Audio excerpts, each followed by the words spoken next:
After University, distinguished invited speakers, distinguished speakers, ladies and gentlemen, take the opportunity to welcome you all in the international webinar, Apply Aspects of Science Science,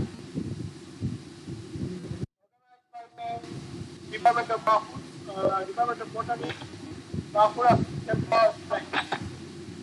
To me, no one can express my delight to the Honorable Vice Chancellor, Professor Devnarayan Bandyopadhyay,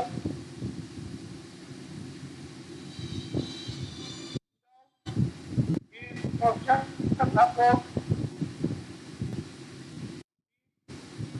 webinar would have been organized in such a way.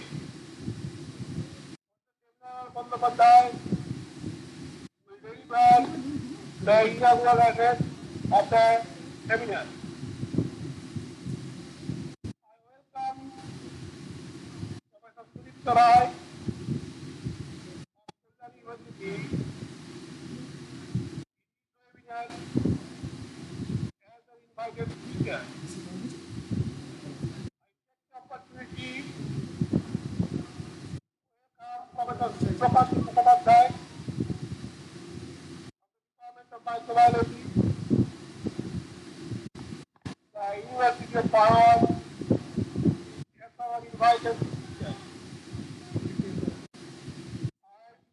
I take the privilege to welcome Dr.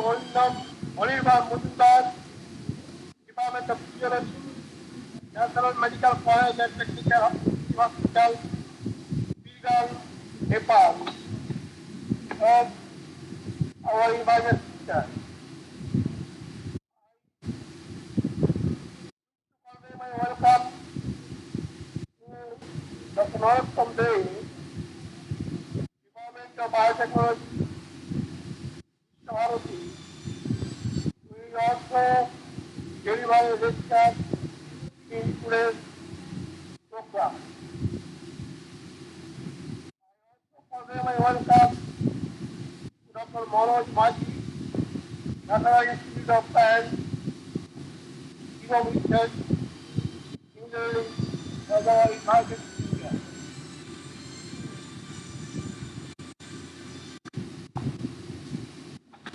I welcome the support that the college has received from Dr. Chandan Mukhopadhyay, Dr. Amrita Banerjee, Dr. Ranjan Chakraborty, Dr. Vaishis Babu, and Dr. Devashish Bhakti of the Botany Department. Without whose effort, each webinar not have been organized in such a way. I must also acknowledge the technical assistance provided by Mr. Tanmoy Pal for organizing the program. I must thank all of you for your registration or participation in this webinar. That we active participation, the OAP webinar will definitely have a success. With these few words, I am now requesting our next speaker, Professor Devnarayan Bandyopadhyay, our Vice Chancellor, to deliver his inaugural address.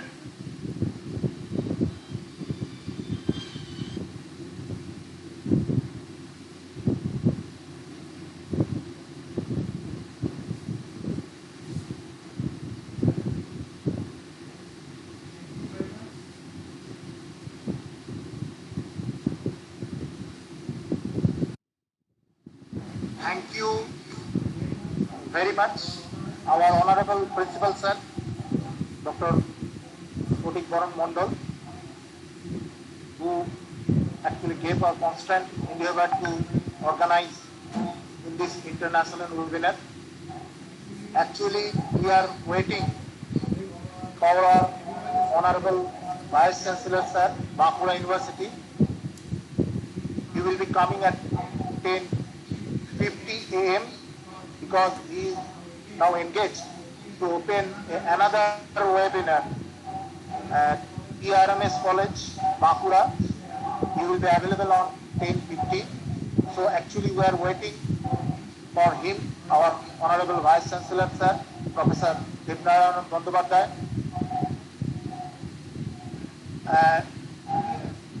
We, the teachers of Department of Botany, actually really grateful to our technical staff, Mr. Tanmoy Pal and Shubhodip Chaudhary. Without their constant work, this webinar will not be able to conduct, to organize. Today we have two eminent speakers. First speaker is Dr. Sudipta Rai, Professor Sudipta Rai, Department of Botany, Kalyani University. After that, we have another speaker, Dr. Manoj Majhi from National Institute of Plant Genome Research, NIPGR, New Delhi. So, Dr. Sudipta Rai will start his lecture from 11 a.m. After the completion of this lecture, Dr. Manoj Majhi will start his lecture from 12 noon. So I request all our participants, please wait for our Honorable Vice Chancellor, Professor Devnarayan Bandyopadhyay.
ছোট হয়ে গেছে ব্যাপারটা basically আমি stretch করি তো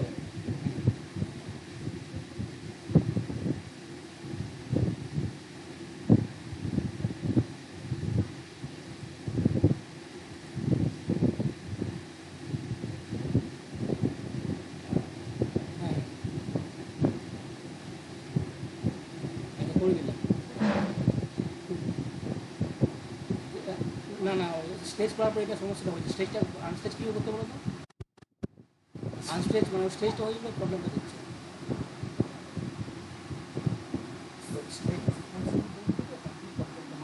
Good morning, everybody. Actually, YouTube link is not working, so we are all we are sorry about it. Now, actually, the international webinar, we are waiting for our Honorable Vice Chancellor, sir. Today, the Department of Botany, Bankura Christian College, is going to organize a 2-day international webinar on applied aspects of plant science. Total 532 participants, including faculty members, research scholars,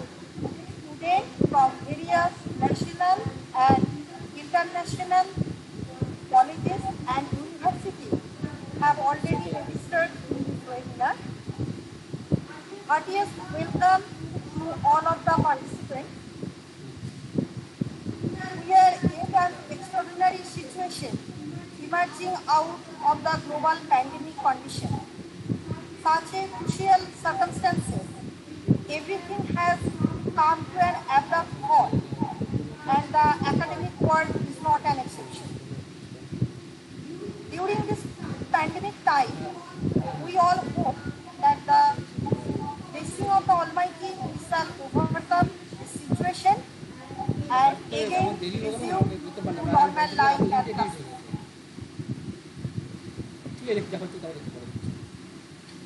Thank you.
We are actually waiting for our Vice Chancellor, sir. So please waiting for another 2 to 3 minutes. Our Vice Chancellor, sir, will be available at 10:50 a.m. And we again we express our extremely sorrow that our first YouTube link was not working properly. We have already sent our new YouTube link to all our participants. Kindly go through our new YouTube link that we have already sent to individual email number. Hello. So we are waiting for our Vice Chancellor, sir. Hello.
Passports.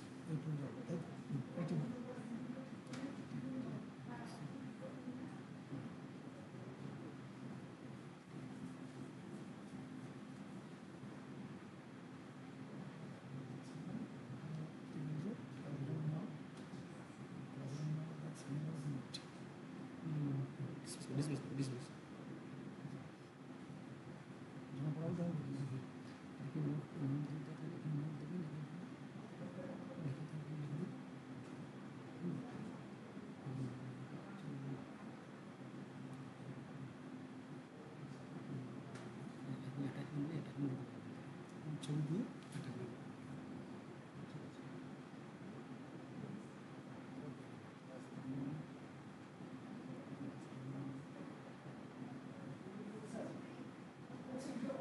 Guarda di classe di colazione,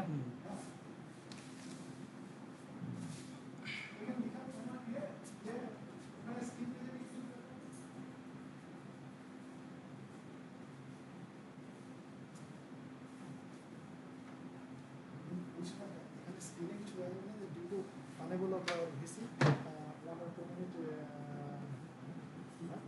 ওটা দিয়ে দাও না তো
হ্যাঁ বলো। হুম হুম হুম হুম, নিশ্চয়ই তাই। হুম হুম হুম হুম হুম।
হ্যাঁ ওটাই করে দিচ্ছি মিনিটটা, কিন্তু আর এখান থেকে কথা শুনতে পাওয়া যাচ্ছে, এখান থেকে যেটা বলছি সেটা ডেস্কটপ ফটোটা বন্ধ করলে কী হবে?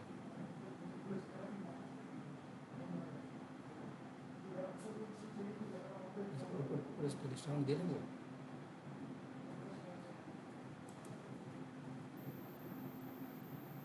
আচ্ছা আচ্ছা তাই না?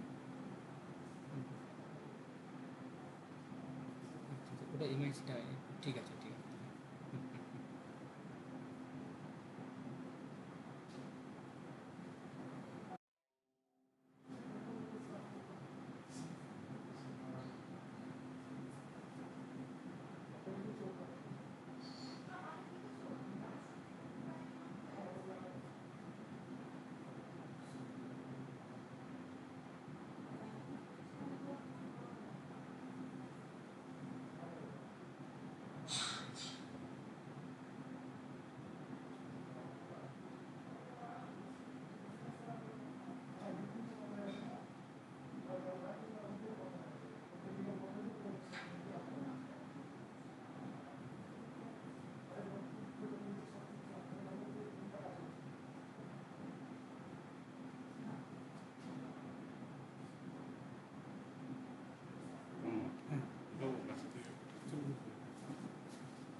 তার রুটিনে যে ফিফথ সেমিস্টার জি হ্যালো। দেওয়া আছে।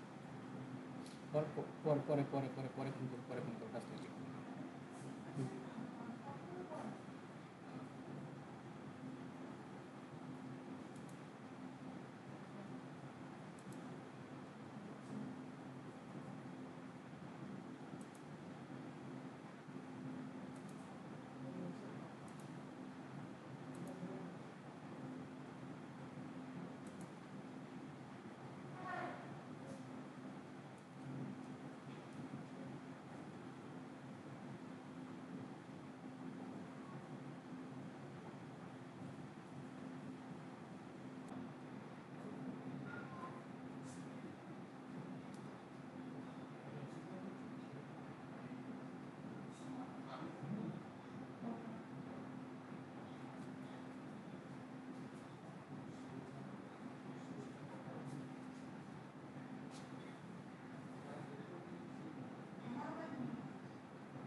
বলছি, এটা কী করে কী করবো, আমি ক্লাসটা করবো কী করে? লিখে দেওয়া আছে,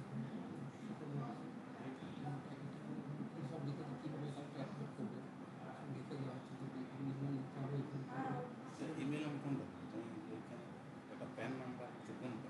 পেন আপনার লিখে পেন নাম্বার মেলে দিয়ে দিন, আপনার নাম্বার করা হবে। এটা কি প্যান? প্যান বলতে লগইন দিয়ে প্যান মানে কোন প্যান? প্যান বলতে কেন প্যান পার্সোনাল অ্যাকাউন্ট নাম্বার, যেটা প্যান নাম্বার, যেটা প্যান, ইনকাম ট্যাক্সের হ্যাঁ ওইটা দিতে? ওটা তো স্টার্টিং দেওয়া আছে পাসওয়ার্ড হিসেবে।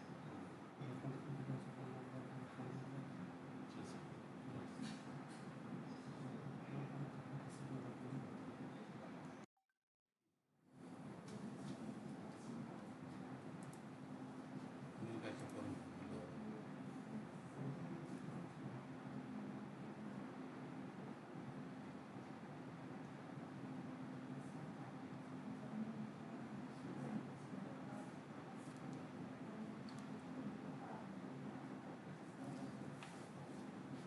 স্যানিটাইজ করছো নাকি?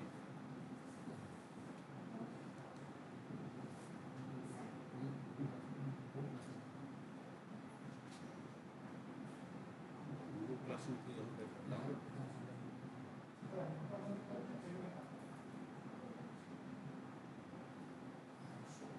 পোস্ট করে দিতে হবে নাকি?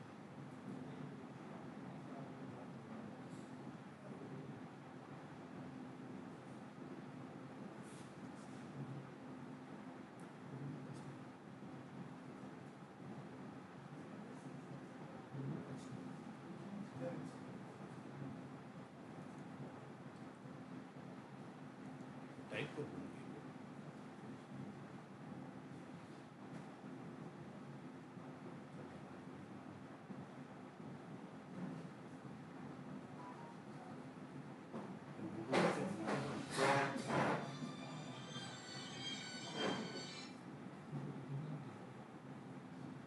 হ্যাঁ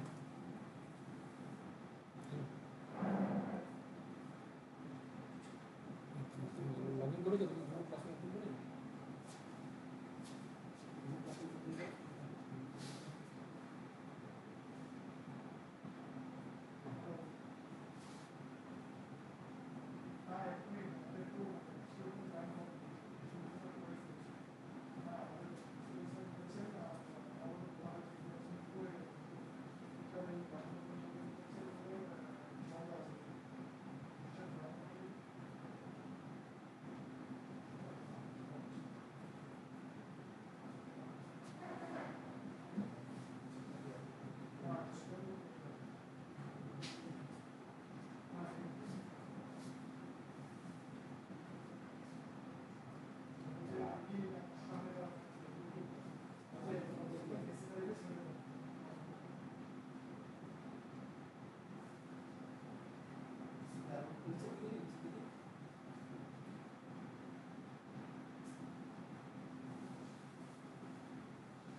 লগ ইন করলাম, তোমার নাম থাকবে না পুলিশ।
দিনটা চলে যাবে।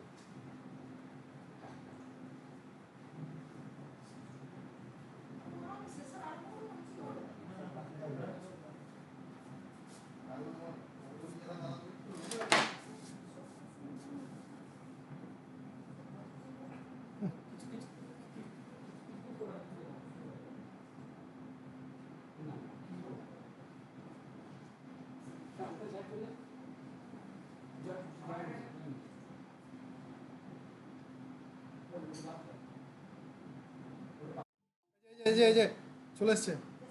হুম হুম হ্যাঁ বলো। কই আসেনি তো? আমি জয়েন করে দিয়েছি। হ্যাঁ, so welcome our Vice Chancellor Sir, Professor Devnarayan Bandyopadhyay. Sir, we are welcoming you on behalf of Department of Botany, Bankura Christian College, and on behalf of our Principal Sir, Bankura Christian College. Sir, please say something to open this international webinar. Madam, thank you very much. In fact, I welcome this initiative of organizing this webinar, an international webinar, as I can see. It's really great. And yes, the subject is, as I can see, relating to botany, the plant life. It's very, very important and a very timely choice. Okay, subject. I'm really grateful to you for kindly inviting me to this webinar. And I must express my gratitude to the principal of the college, to Manoranjan Babu and all others who have invited me to this very fruitful, very important webinar on botany.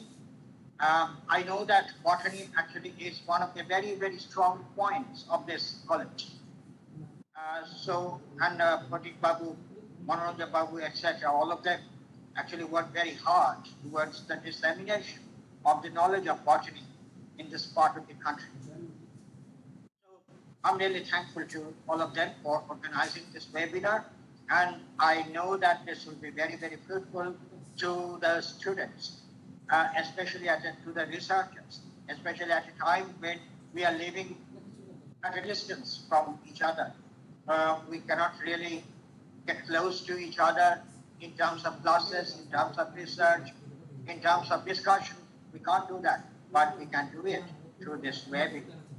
So thank you very much, the organizers, and I also express my gratitude to the experts, the participants, for giving their valuable time to this organization of the webinar. So Manoranjan Chakraborty actually has been very, very active and has been contacting me for quite a number of days. And I believe that his initiative will be very fruitful. It will be a great success. I can see that. So thank you very, very much for kindly inviting me. And with this, I declare the webinar open. Thank you very much. Thank you very much, sir, for your kind cooperation. And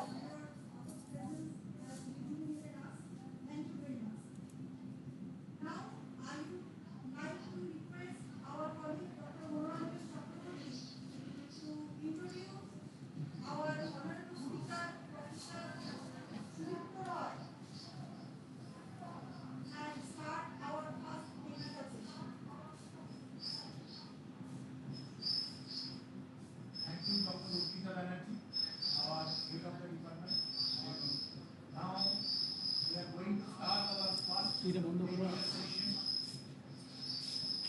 Our first speaker is Professor Sudipto Rai. Professor Dr. Sudipto Rai is a professor, Department of Botany, Kollam University. He obtained his PhD degree from Vishwabharati. After that, he had joined as a research associate at Indian Institute of Science, Bangalore, from 1995 to 1997, and also as a research associate at University of Missouri, USA, from 2002 to 2004. He was assistant professor of botany first at Raja Rammohun Rai College. After that, he has joined as assistant professor at Bardhaman Raj College.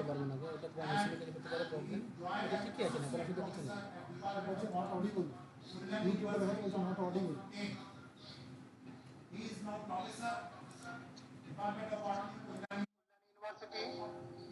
He is ex-head of the same department and guided 8 PhD students of the same department. Among them, 3 PhD students are already received their PhD degree. He has published more than 20 research papers in different international journal of repute. He was coordinator of PhD Feast program, Department of Botany, Kollam University from 2017 to 2019. Now I'd like to request Professor Sudipto Rai to deliver his speech. Please, sir. Professor Rai, please start your lecture. Please, sir. Professor Sudipto Rai.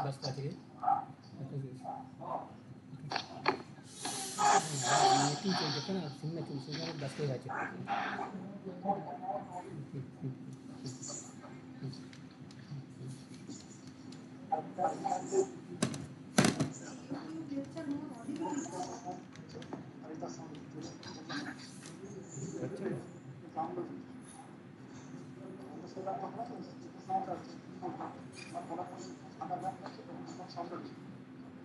Professor Rai, it's not audible. Please switch on your mic. Professor Rai, switch on your mic. Professor Rai,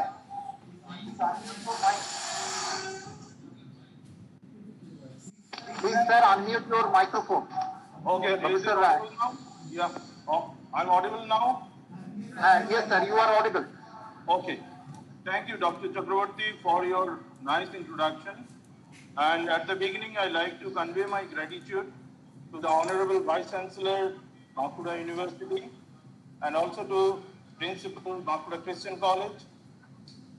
I'd like to thank the organizing secretary and also the head of the department of botany, Bankura Christian College, and all other members of the organizing committee in the international webinar for giving me the opportunity to speak along with a panel of distinguished speakers. Any invitation to Bankura is special for me as it takes me back to my roots. So maybe I'll share that one first.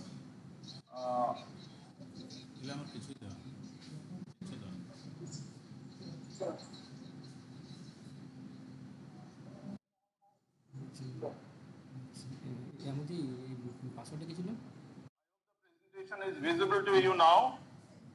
The presentation is visible. Yes, sir. Yes, sir. Your presentation is visible. Okay, so first I like to begin this lecture series with a very basic topic, that is plant resources in human welfare. With very simple illustrations like workbook presentation like, and which I hope set the tune of the webinar. So as we know, that is plant is very important component in our ecosystem, and obviously plant contributes many ways in life. And okay, in this cartoon you can see there is something written in photosynthesis and carbon dioxide and oxygen. No, I'm not going to teach you any plant physiology or anything, because I want to be very simple in this lecture. And here it is only depicted that is we the human beings, okay, respire and produce carbon dioxide along with our human activities also, and then the plants mop up or use all this carbon dioxide and eventually release oxygen in the environment, and so in a way they somehow make a balance in this environment. But today's topic is all about, that is the use of plants in daily life, whatever we do with the plants.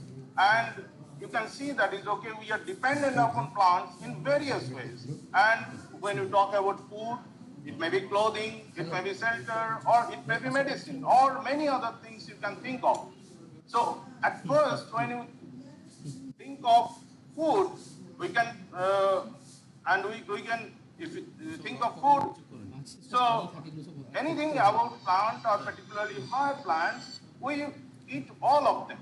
So in terms of botany, that is plant constituted of various organs, and if you see, that is various plant organs like roots, stems, leaves, seeds, fruits, etc. All of them we use. And here is some of the representative of this, that is how different plant organs we consume in daily life. Here it is a sesbania or bokful. You can think of like your pumpkin flower or kundo ful, which is very delicious, obviously. But these are all, that is representative, which reflects or which limits the time as well as that is space. So now you can see that is the gobis and all the broccolis, that is some of the new introduction in our diet. And then obviously various stems we eat, like one of the popular item is that is potato. Without potato, Bengalis cannot live, as well as ginger and many others. So if you go to the leaves, so you will find that is okay, along with the first variety of amaranths like note and punko, will find that is okay like spinach or palm chak, and then lettuce, and then cabbages. So these are all leaves. And then if you go to the root vegetables, you will find that is carrot, radish, or beet, turnip, all these. And finally, or if you go to the seeds, you will eat various grains, and it includes even rice, wheat, corn, and then different kinds of bean or pulses, as well as that is your beans or paisam sativa.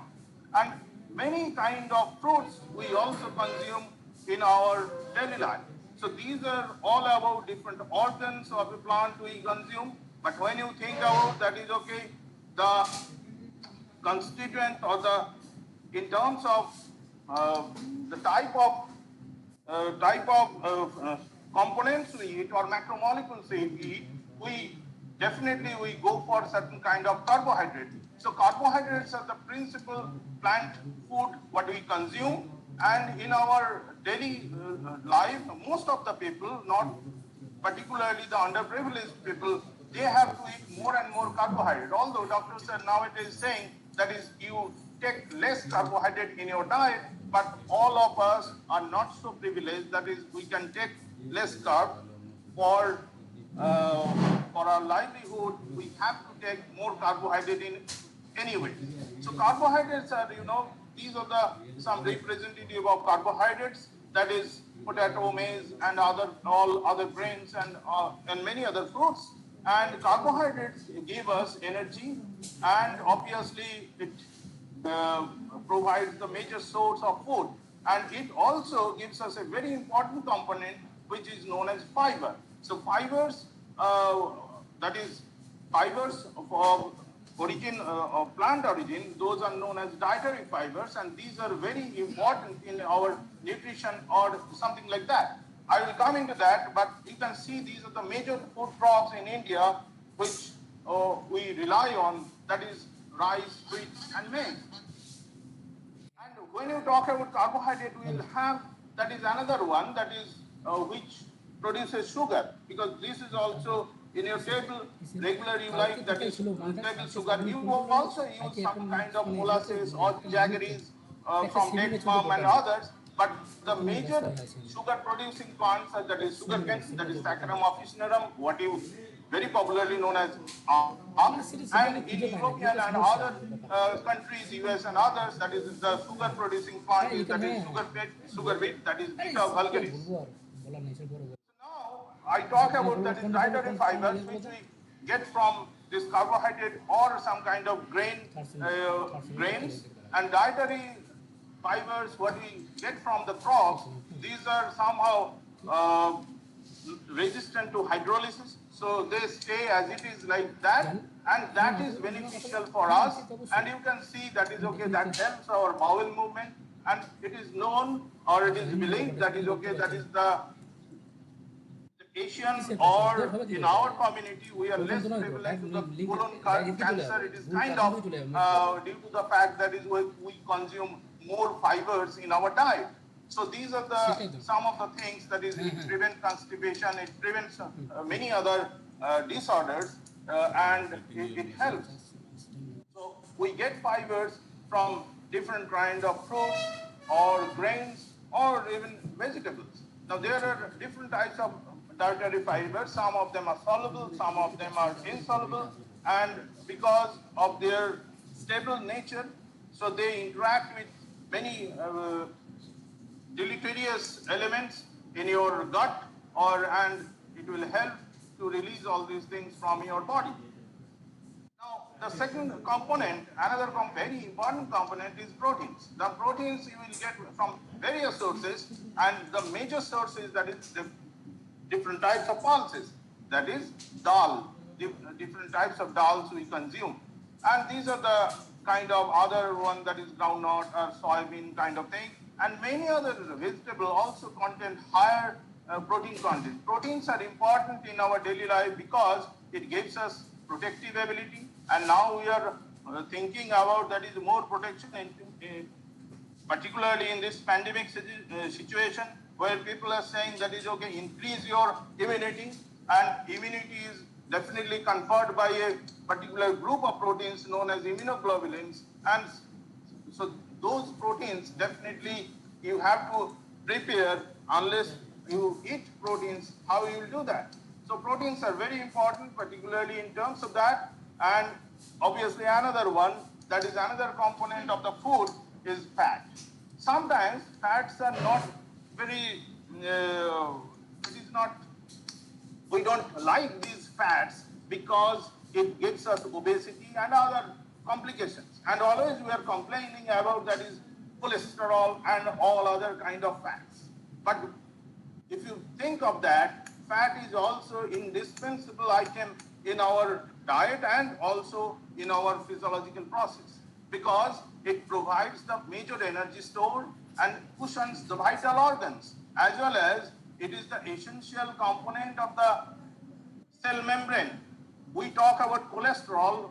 In fact, cholesterol is one of the component of the cell membrane, and obviously it gives you the satiety value or the fullness of the value. So if you eat some kind of fat, you will find that is okay. You eat that is okay. Your meal is kind of full, or you find that is okay. Your hunger is over. So that kind of situation it will give you, and obviously it gives you that is the flavor and aroma in the food.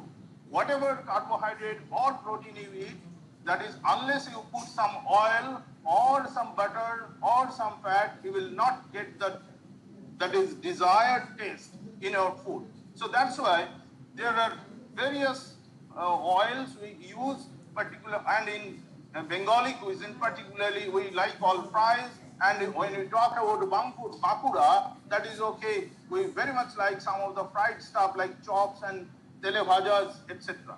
So all these things you require oils or fats.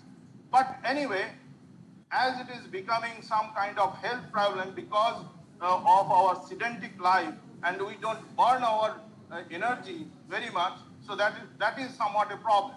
Now the thing is, the various fatty acids also shows that is okay, they have that is of benefit.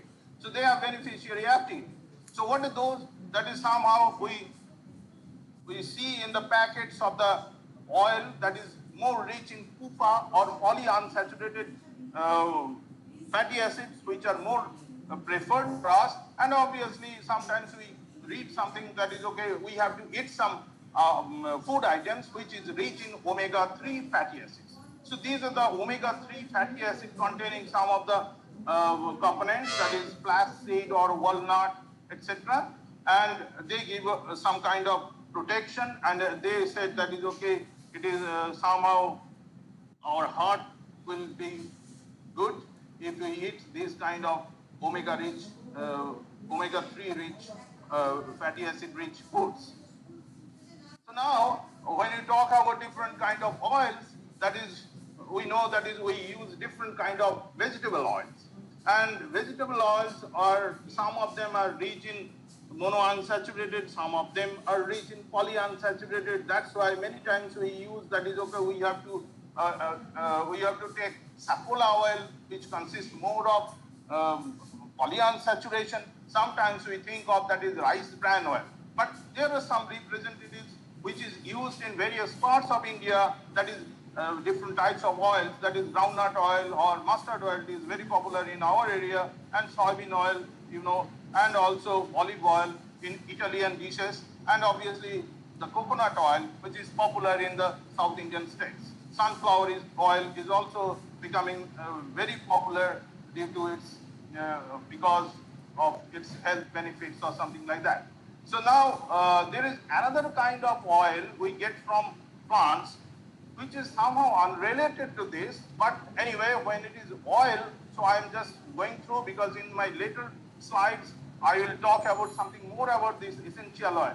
So this is not related to vegetable oils by its composition, but these are somehow hydrophobic liquid, or that is, which are volatile, and these are aromatic compounds. And this essential terms comes from its essence. And some of them we know, that is clove oil and other various type of oils, which is beneficial for flavoring food, or sometimes household cleaning products, adding scents in the household cleaning products, etc. So I'll talk about all these things about later. Now, when you talk about different kinds of food, now whether it is carbohydrate, protein, or fat, or even it is a stem or root or something, so it is very blank, or it is very mellow in taste, unless you add some spice. So to spice it up your food, so then you need some kind of spice. So what are the spice you need? Every time we use various types of spice, and that is maybe cardamom, that is elaichi and others, and those are or your that is elaichi and your cloves, etc. So now these are what we call as a spice. That is the some of the dried plant parts, usually directly when you use, that is known as spice. Now when we prepare from something, maybe a dust or maybe a preparation like a sauce and other things, so then we can call it as a condiment. So like, if I give you an example, like when you use a cardamom as a whole, or maybe a clove as a whole, which we call as Guputa garam masala, then you can call it as a spice. But as soon as you will grind it into a powder and use it, and then you can call it as a condiment. Condiment is also applicable to other also like sauce kind of thing like chutney or tomato sauce and others. So those are the condiments. Sometimes to add more flavor in our food, we use some kind of herbs, like coriander leaves or parsley leaves, which we will see in my next slides. So these are the some of the a panel of different spice usually we use, that is from cardamom, pepper, chilies, and turmeric, ginger, everything. So whatever it is, and mostly the from the family of umbelliferae, that is coriander, cumin, fennel, fenugreek, etc., and also your mustard seeds as a forum. So again, that is jaifal or nutmeg and jaggery, that is mace and others. So then there is a whole panel of Indian spice, and Indian food is full of spices. We use more spices, and sometimes it says that it is believed that it gives us some kind of protection, and it helps, it gives us more health benefits as we use more spices in our food. So obviously these are the representative of some condiments. That is you use mustard sauce, that is in your food, and obviously you use saffron or jaffran, whatever you put it in milk, and use that one in biryanis and others, wherever. So these are the kind of condiments. You can use chutney, tomato sauce, or whatever I told you earlier, that is whatever ground, that is garam masalas kind of thing. Now, obviously many herbs we use. These are the few representatives like coriander leaves or dhone pata, and then basil or kind of representative of tulsi, and then mint, pudina pata and others, parsley, lemongrass, or the curry leaves. That is very popular in South Indian dishes. Now, as soon as you put together all these things, all the spice and all different kinds of elements in your food, you will get a platter of or a great Indian thali in front of you. So this consists of all kinds of components in it, and you can find that one, and obviously it will fill you more hungry maybe in the pre-lunch session. So now if we move on to the meal, so as soon as we'll finish our meal, many people like to chew something, or many people trying to smoke something. Whether it is good or bad, I'm not going to that, but obviously many people use, that is tobacco, that is either cigar or churut, or in the very popularly as a bidi, and obviously many people go for, that is opium.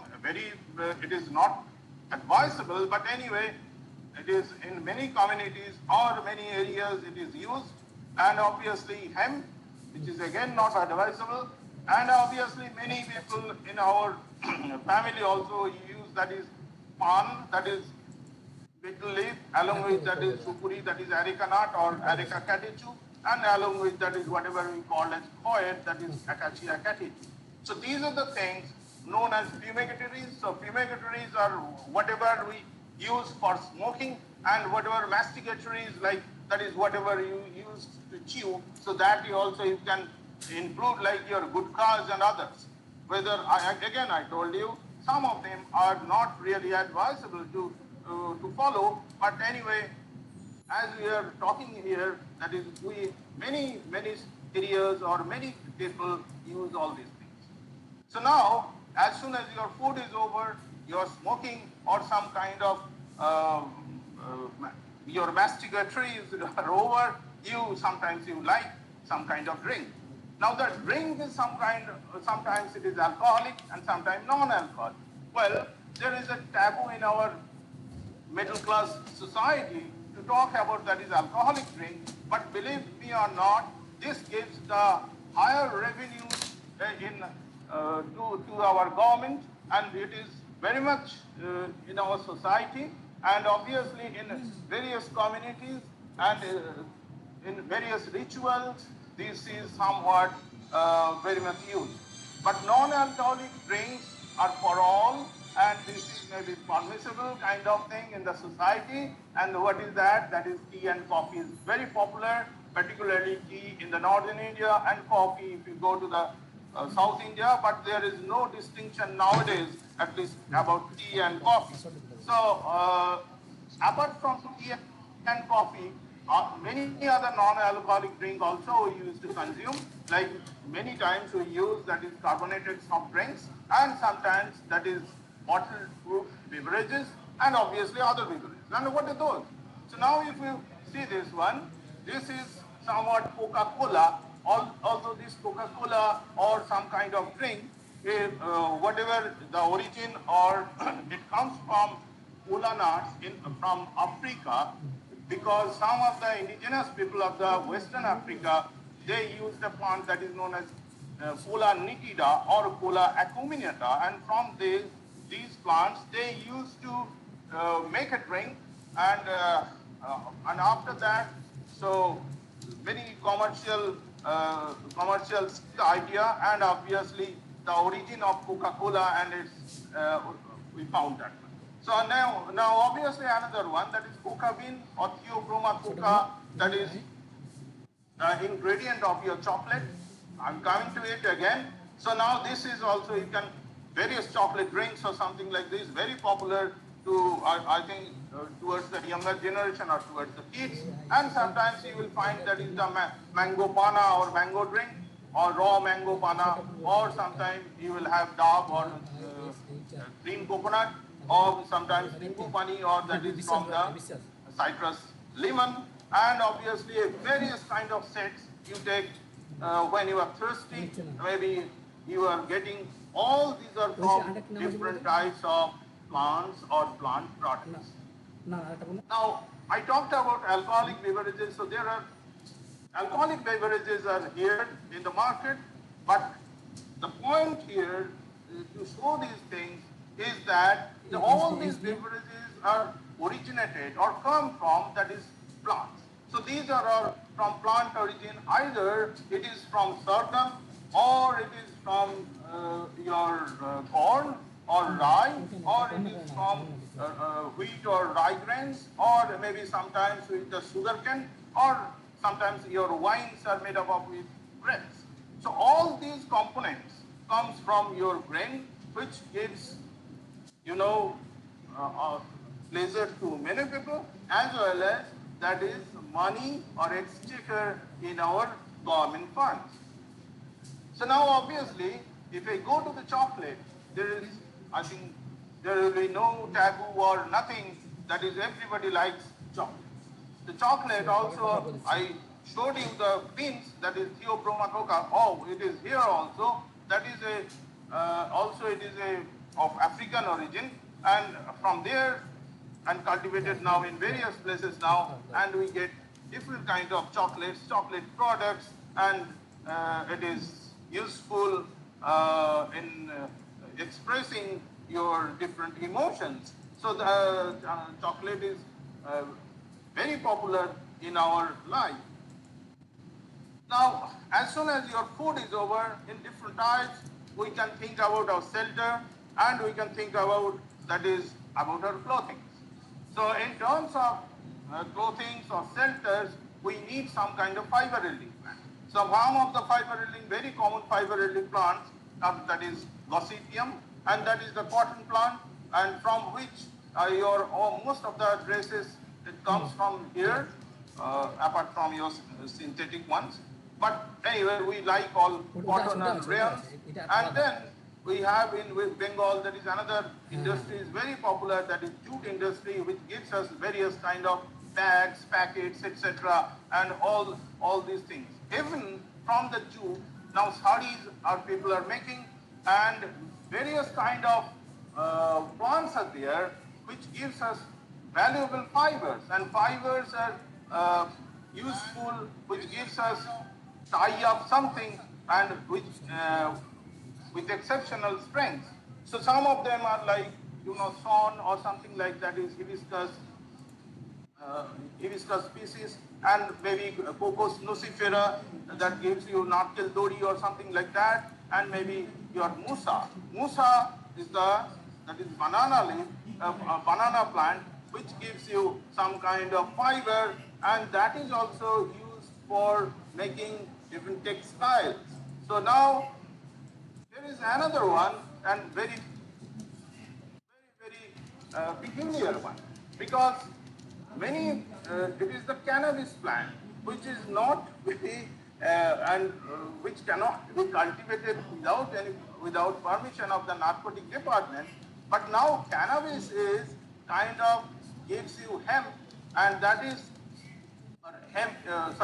this hemp or this plant gives you some kind of fiber, and these fibers are the bast fibers or kind of phloem fibers, and these are giving you that these fibers, and using that fibers you can use in textiles, and whatever that clothing are many companies are making, they are saying that is okay, it is durable and it is insulating, and obviously it gives you a linen-like feeling, and at least they are claiming that it is kind of UV resistant, and it becomes softer along with the age. So now they are trying to market all these things that is from this kind of fiber. Now, in shelter, another important thing is that is wood. Now, in order to get different types of wood, we have to rely on plants. Because when you talk about firewood, now you know that is different kinds of plants, and obviously different types of woods are used for different purposes, like making building houses, schools, bridges. In fact, railways are now replacing that is concrete slabs, but otherwise all these things are of wood only, with wood. And some of the plants are very valuable wood for making furniture, and some of the furniture making trees are here, and also you may know that is some of the that is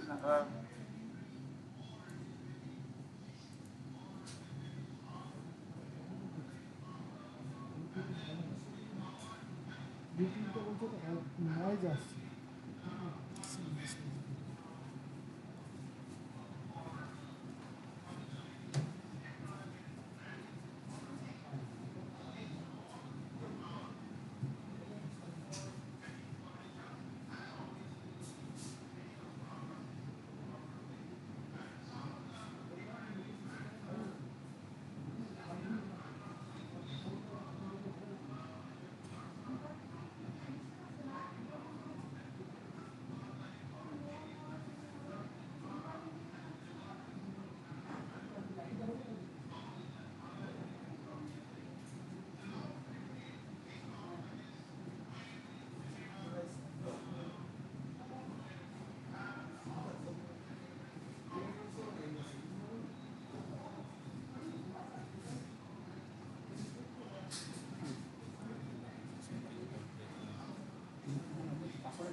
না তো তাহলে ওটা sign up করবে log in sign up করবে তো আবার log in করা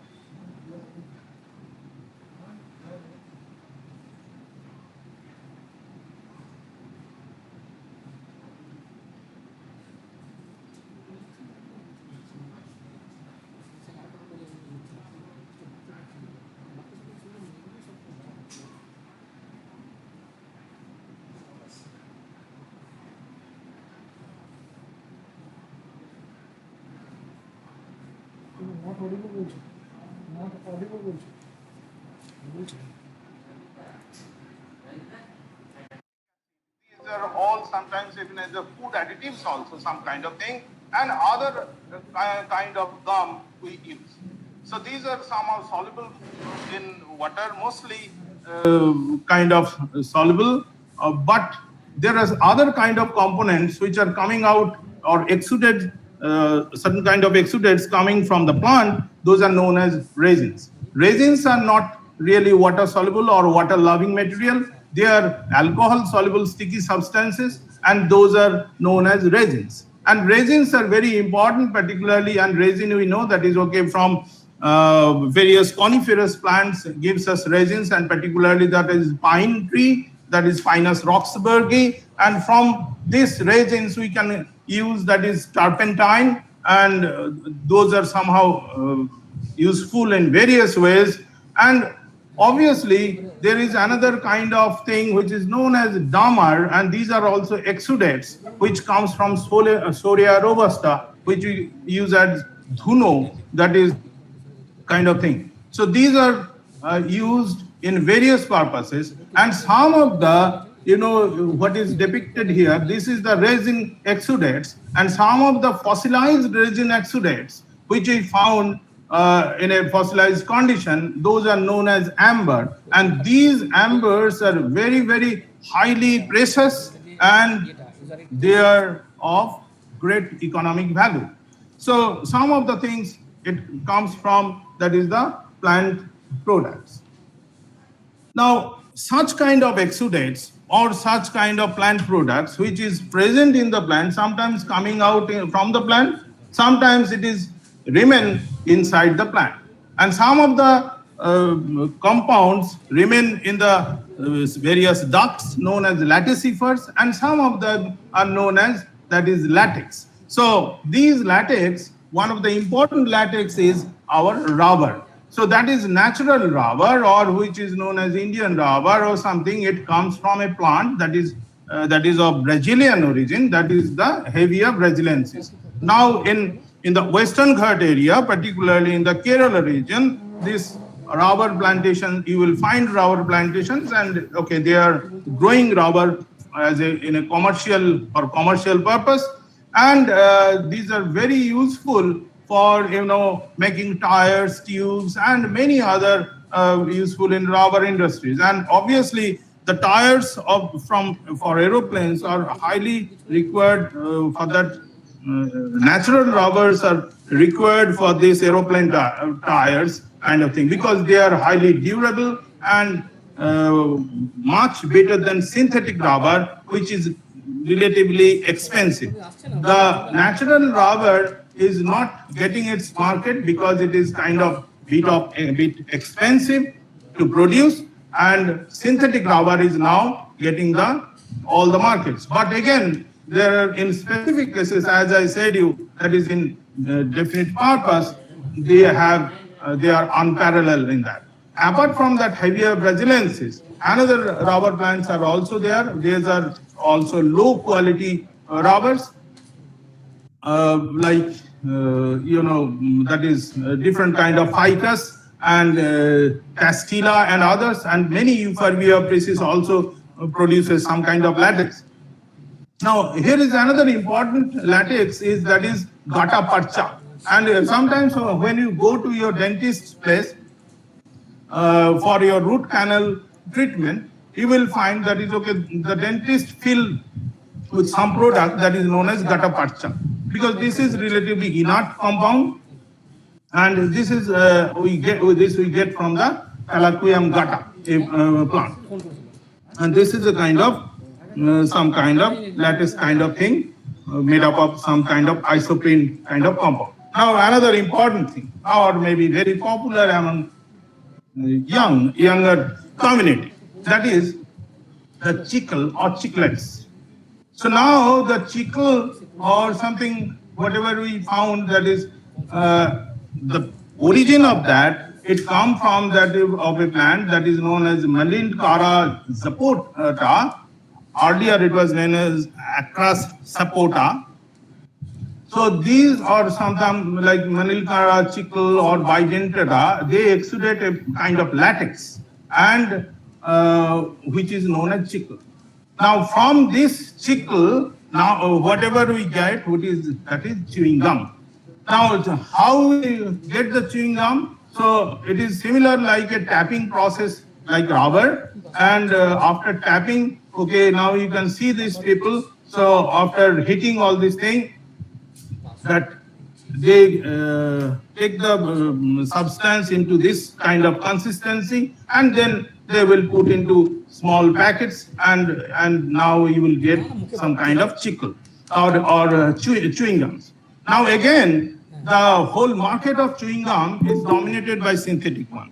But again, I'm telling you, that is the natural chewing gum, whatever the productions are, they are, I think, much preferred than the synthetic one. Obviously, they are much more expensive because the production cost is little more.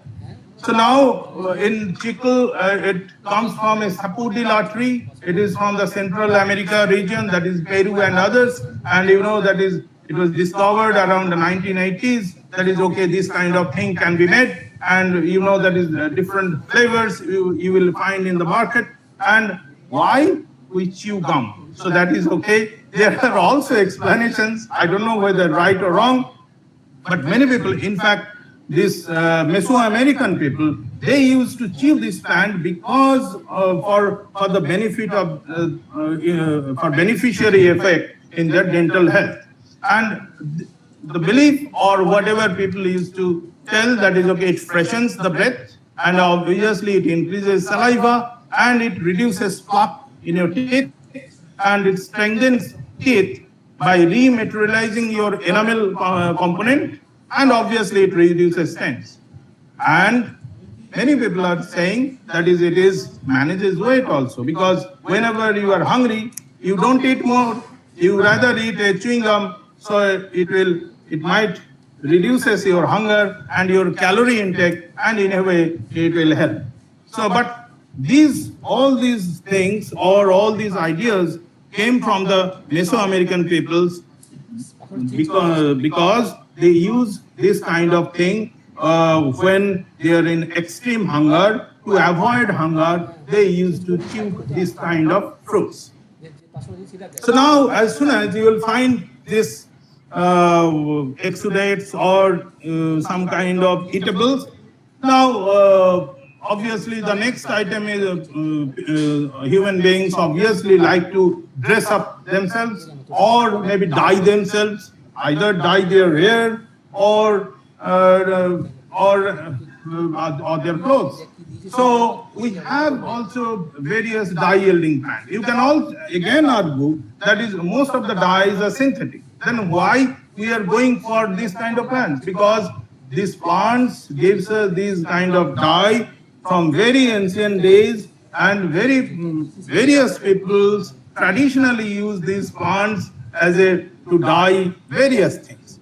Obviously, these are a bit expensive, but this is nowadays it is becoming more attention because the synthetic whatever dyes are now we know that is most of the synthetic dyes are kind of carcinogenic.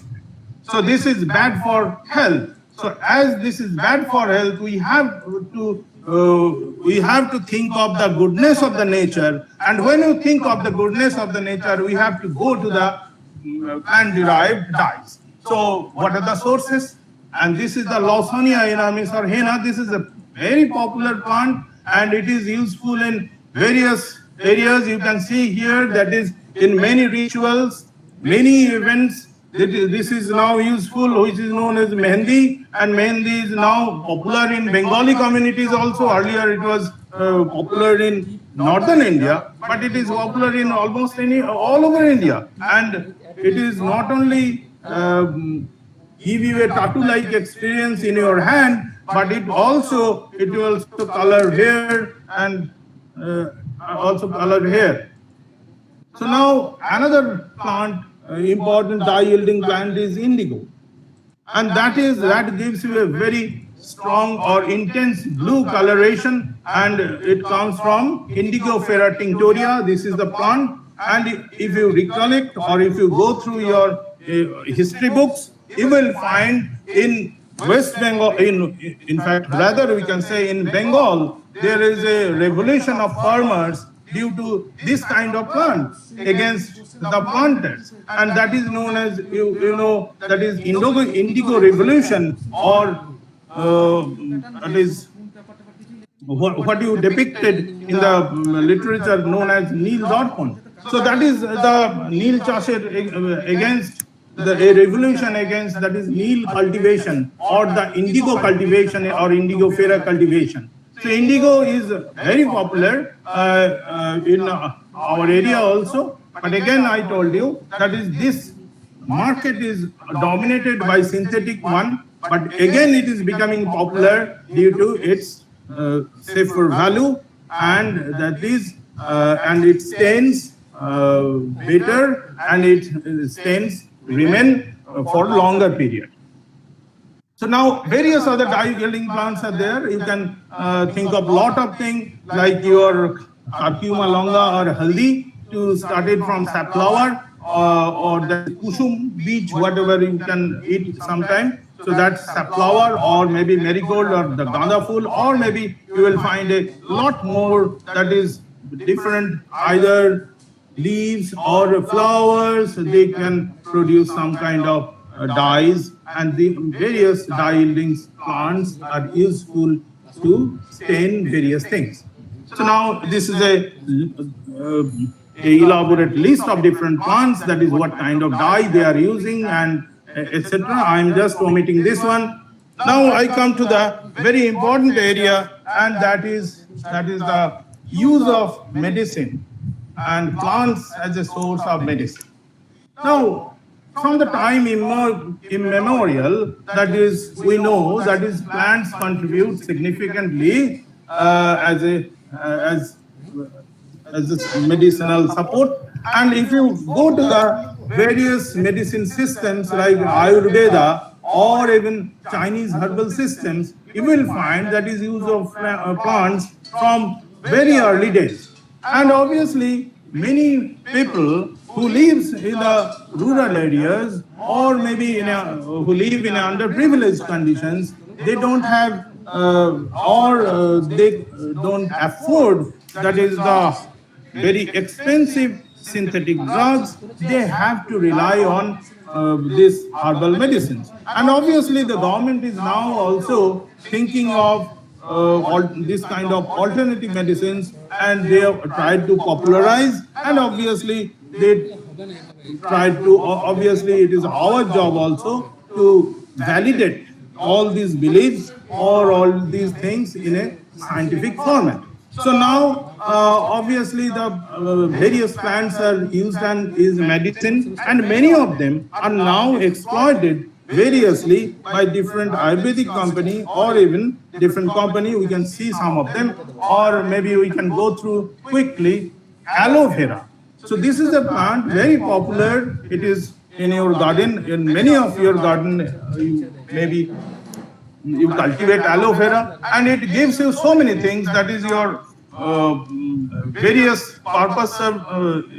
purposes. It gives also some kind of health benefits also. Along with that, curcuma longa, that is turmeric, and this turmeric is very popular from very early days. Nowadays, you will find that is okay whenever it comes. Always we in our fish or in our meat, we add some kind of haldi as an antiseptic or some kind of thing. But Okay, I can tell you that is curcuma longa gives you a polyphenolic compound which is known as curcumin, and there is a lot of hue and cry about this curcumin, about its that is anti-inflammatory activity, but somehow it came down as that is okay. Some of the reports, whatever that is what it claimed for, are now it was thought that is okay, not as it is not as promising. Now the thing is, it is not the fault of curcuma because the traditional use it is as it is there. Obviously, it is our fault that is okay. That is how to establish the components or in which doses, which concentration, or which way we can give a lead molecule from this. Obviously, this is another one that is Bashok Pata, that is Justicia erythroda, and this Justicia gives it is useful for your cough and cold. Obviously, very popular plant that is Azadirachta indica or the neem plant, and obviously our holy basil that is Ocimum sanctum. It is whenever you have cold or something, you will find that is okay. Your nanny or maybe your auntie always tell that is okay, bring some tulsi pata or that is Ocimum leaves, and along with honey you add you use it. So this is very useful plants. Okay, now you can add up little bit that is for your memory. That is Bacopa munieri or Brahmi is very important. Again, that is Centella asiatica or Thankuni. That is also important plant. Again, Andrographis paniculata or this bitter plant that is called Meg. It is also useful for various dysentery, diarrhea, and many other worm removal thing. And obviously, Widenia somnifera, that is Ashwagandha, and the Raulfia also adds up the list. And you know that is okay, all these are plants are very medicinal, and now many people are trying to exploit that is the lead compound or to find out certain compounds from it. Now the question is, why you use herbal medicine? Again, I told you earlier that is this is for your lesser side effects, because when you use many kinds of antibiotics or that is synthetic drugs, obviously it comes with some kind of side effect. So if you use that is your herbal medicines, it is believed that is okay, it will provide you that is less side effects. And obviously that is efficacy. That is efficacy in the sense that is it is useful for all age groups and all sexes. It will not discriminate about that, because whenever you use antibiotic, you have to think of that is whether it is for child you have to add this dose, or you have to for the adult you have to go for this one. So this kind of efficacy, or maybe the cultural acceptability from the years, we use some kind of plants like, you know, that is aloe, tulsi, neem, turmeric or ginger to cure several ailments. And obviously in this pandemic situation, if we go to the many WhatsApp messages or Facebook messages, you will find people are making such kind of extracts from different kind of plants to improve immunity, and people are even recommending to other people that is go for this decoctions to improve your immunity or in this pandemic situation. But why this kind of medicinal why this medicinal property comes from a plant? It is known that is plant contains a diverse metabolic or secondary metabolites in their body or in and in different organs, and some of them are like different kind of terpenoid compounds, some of them are known as phenolic compounds, and some of them are nitrogenous compounds like alkaloids, and so, and obviously many variations of that. And all these secondary metabolites are some of the contributors of this many kinds of this medicinal benefits. Although it is believed and some kind of indications on some studies are there, but to pinpoint everything, obviously we need some exhaustive and definitive studies. Now, earlier slide I told you that is essential oils, that is those are somehow some kind of oils found in plants. Those are volatile and those are insoluble in water but soluble in alcohol, and those are some of the benefits also, because essential oils are gives you some kind of essence, and those are useful in some kind of in different areas, but this is also gives you some health benefits. And obviously some of the essential oils, that is clove oil, that is very good for your dental health, and then basil, and this is a kind of cooling agent in the skin, and eucalyptus oil. Sometimes that is you buy eucalyptus oil when you go to the Ooty or maybe towards Kerala, and you will find that it is very good in your cold and cough. And obviously there are number of health benefits are have proposed with that kind of essential oil.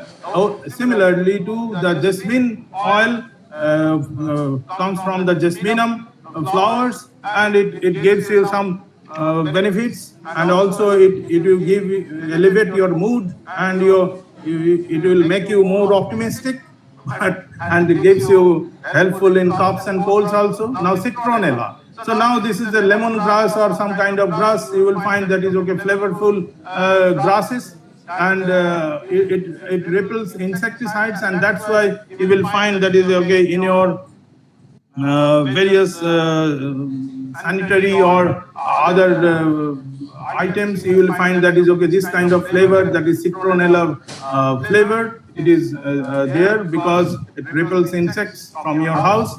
And also that is tuberose. Tuberose also gives us essential oils. And now you come to the vanilla. Vanilla is very important, that is Vanilla planifolia. It gives some kind of essence which is very necessary for preparing cakes and other food flavoring agents. And also it is used in perfumery, and it also acts as immune booster, and that is what many people used to claim. And then there is another oil that is mostly it is found in USA or America, that is jojoba oil, and it is also gives you some kind of shine in your hair, or some kind of, it acts as a moisturizer, and some of the such kind of things. Now, if you go to the other medicinal plants, you will find a lot more medicinal plants in and around us. Even if we think that is these are simple fruits, they are also beneficial for health, like pineapple and mango. Obviously, ginger is beneficial, we know, and lemon, which is full of vitamin C, that is also very, very good for health. And then Gymnema sylvestre, that is a plant. Now it is used by Himalaya and many other Ayurveda company for treating diabetes. And obviously treating diabetes, that is many people used to eat, that is bitter gourd or karela or whatever we call uche, and all these are marketed by different Ayurvedic companies. Now this is a plant that is noni fruit, that is a fruit from a plant from Rubiaceae family, and it relieves pain and others, and which is marketed as divine noni syrup kind of thing. And obviously the utility of black jamun, or that is black plum, which is now the price is now skyrocketed due to the because as soon as we know that is there is a benefit in curing diabetes or protecting diabetes. So see, these are some of the very simple plants. Now if we go to the another plants, that is where at least we'll get some positive results. Now one of them is Taxus brevifolia, and this Taxus, it is a gymnospermous plant, and this plant is obviously you know that is there is a compound, very popular compound known as Taxol, which is written here and which is useful for treating cancer therapy, and it is used as a chemotherapeutic agent, and it is used for breast, ovarian, and lung cancer in many cases. And this paclitaxel, this is the compound, or this is the Taxol. It is found from the Taxol brevifolia. Then again, another high altitude plant, that is Camphotheca acuminata, and this is in fact it is found in the South China and Tibet area, and from there we found that is camphothecin, a kind of alkaloid, and which somehow inhibit maybe topoisomerase 1 or so, and many reports are there that is okay, it has a potential to treat cancer. And obviously very important plant and very popular in your garden, that is Vigna rosea, whatever we earlier used to say. Now the new name is Catharanthus roseus, and from that we found that is vincristine and vinblastine. There are two important compounds from this, and these are postulated as that is it can treat cancer in many ways. And obviously another plant, that is Podophyllum hexandrum. Also I can tell you that is the name has changed taxonomically. It is now Cyanopodophyllum hexandrum nowadays, and this Cyanopodophyllum hexandrum, it gives you some kind of podophyllin or podophyllitoxin, which is again marketed by different company, and they are claiming that is okay, it is good for, or it has the potential to treat or cure cancer. And obviously there are other plants which can purify your blood, like your Tulekhara or Hydrophilus spinosa or spinosa, or it may be acuminata right now the name is, and obviously our beetroot, and then some kind even your grapes, whether it is white, whether it is red. If it is red, then you will find resveratrol kind of compound, and which is helpful in anemic condition and keeps your blood pure and healthy.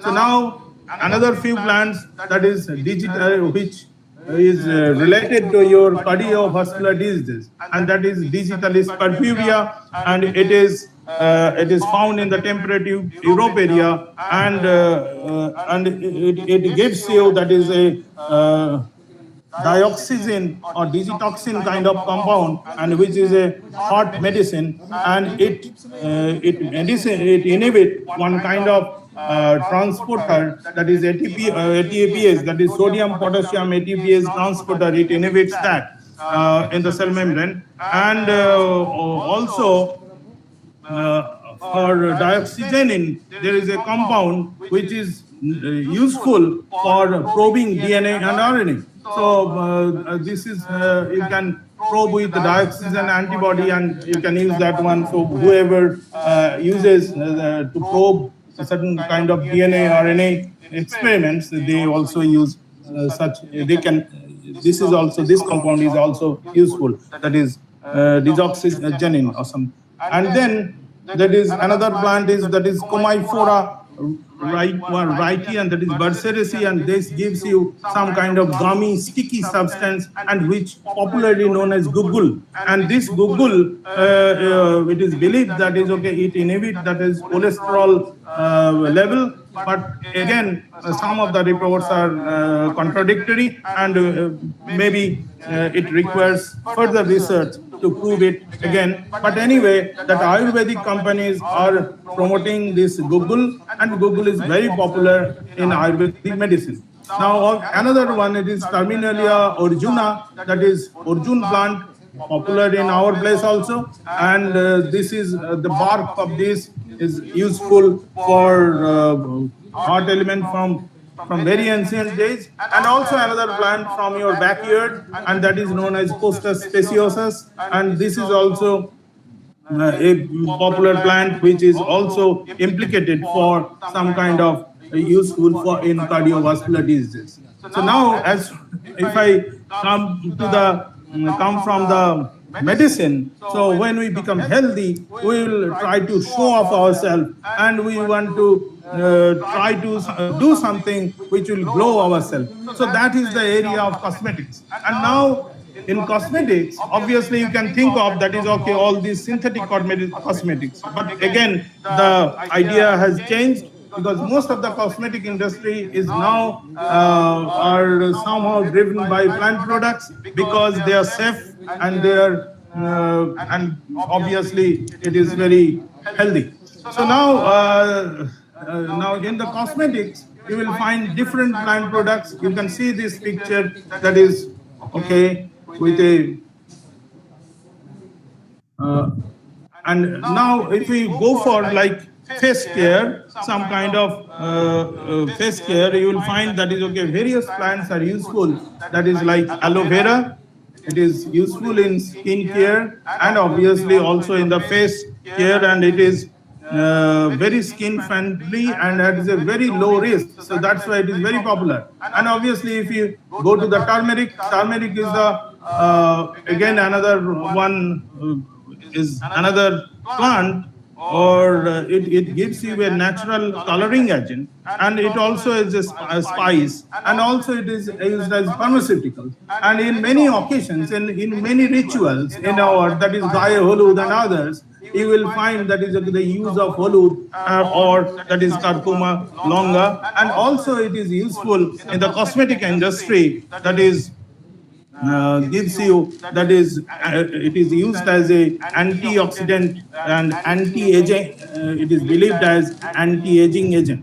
And then you will find that is carrot or Daucus carota, and which gives you some kind of carrot oil. And these are again two kinds of oil, that is vegetable oil and then essential oil, and it is found from the and it gives us some kind of rejuvenating reaction, and it is consists of some kind of alpha beta carotenes, and this is also rich in vitamin A, and obviously this is the antioxidant molecule. And obviously rose oil, that is another face care product or skin care product. It is used from the very ancient days, and from the most of the Arabic countries or maybe Persian countries it come from, and it is now somehow taken it conquered our country, and it is very useful for skin health, and obviously it reduces marks in the face and whitens the skin. And now if you look into the another one, that is your hair care, and in hair care is dominated by various various plant products, and some of the representatives are like henna, or again that is henna means that is earlier I told you that is Lawsonia or whatever that mehndi plant, and it can dye your hair and skin, fingernails, everywhere. And there is a compound that is known as Lawson, and this Lawson compound it comes from the dried plant parts, and as soon as Lawson comes to your skin, it sticks to your protein and immediately it binds, so that dye binds to your skin, and that's why that is how it works.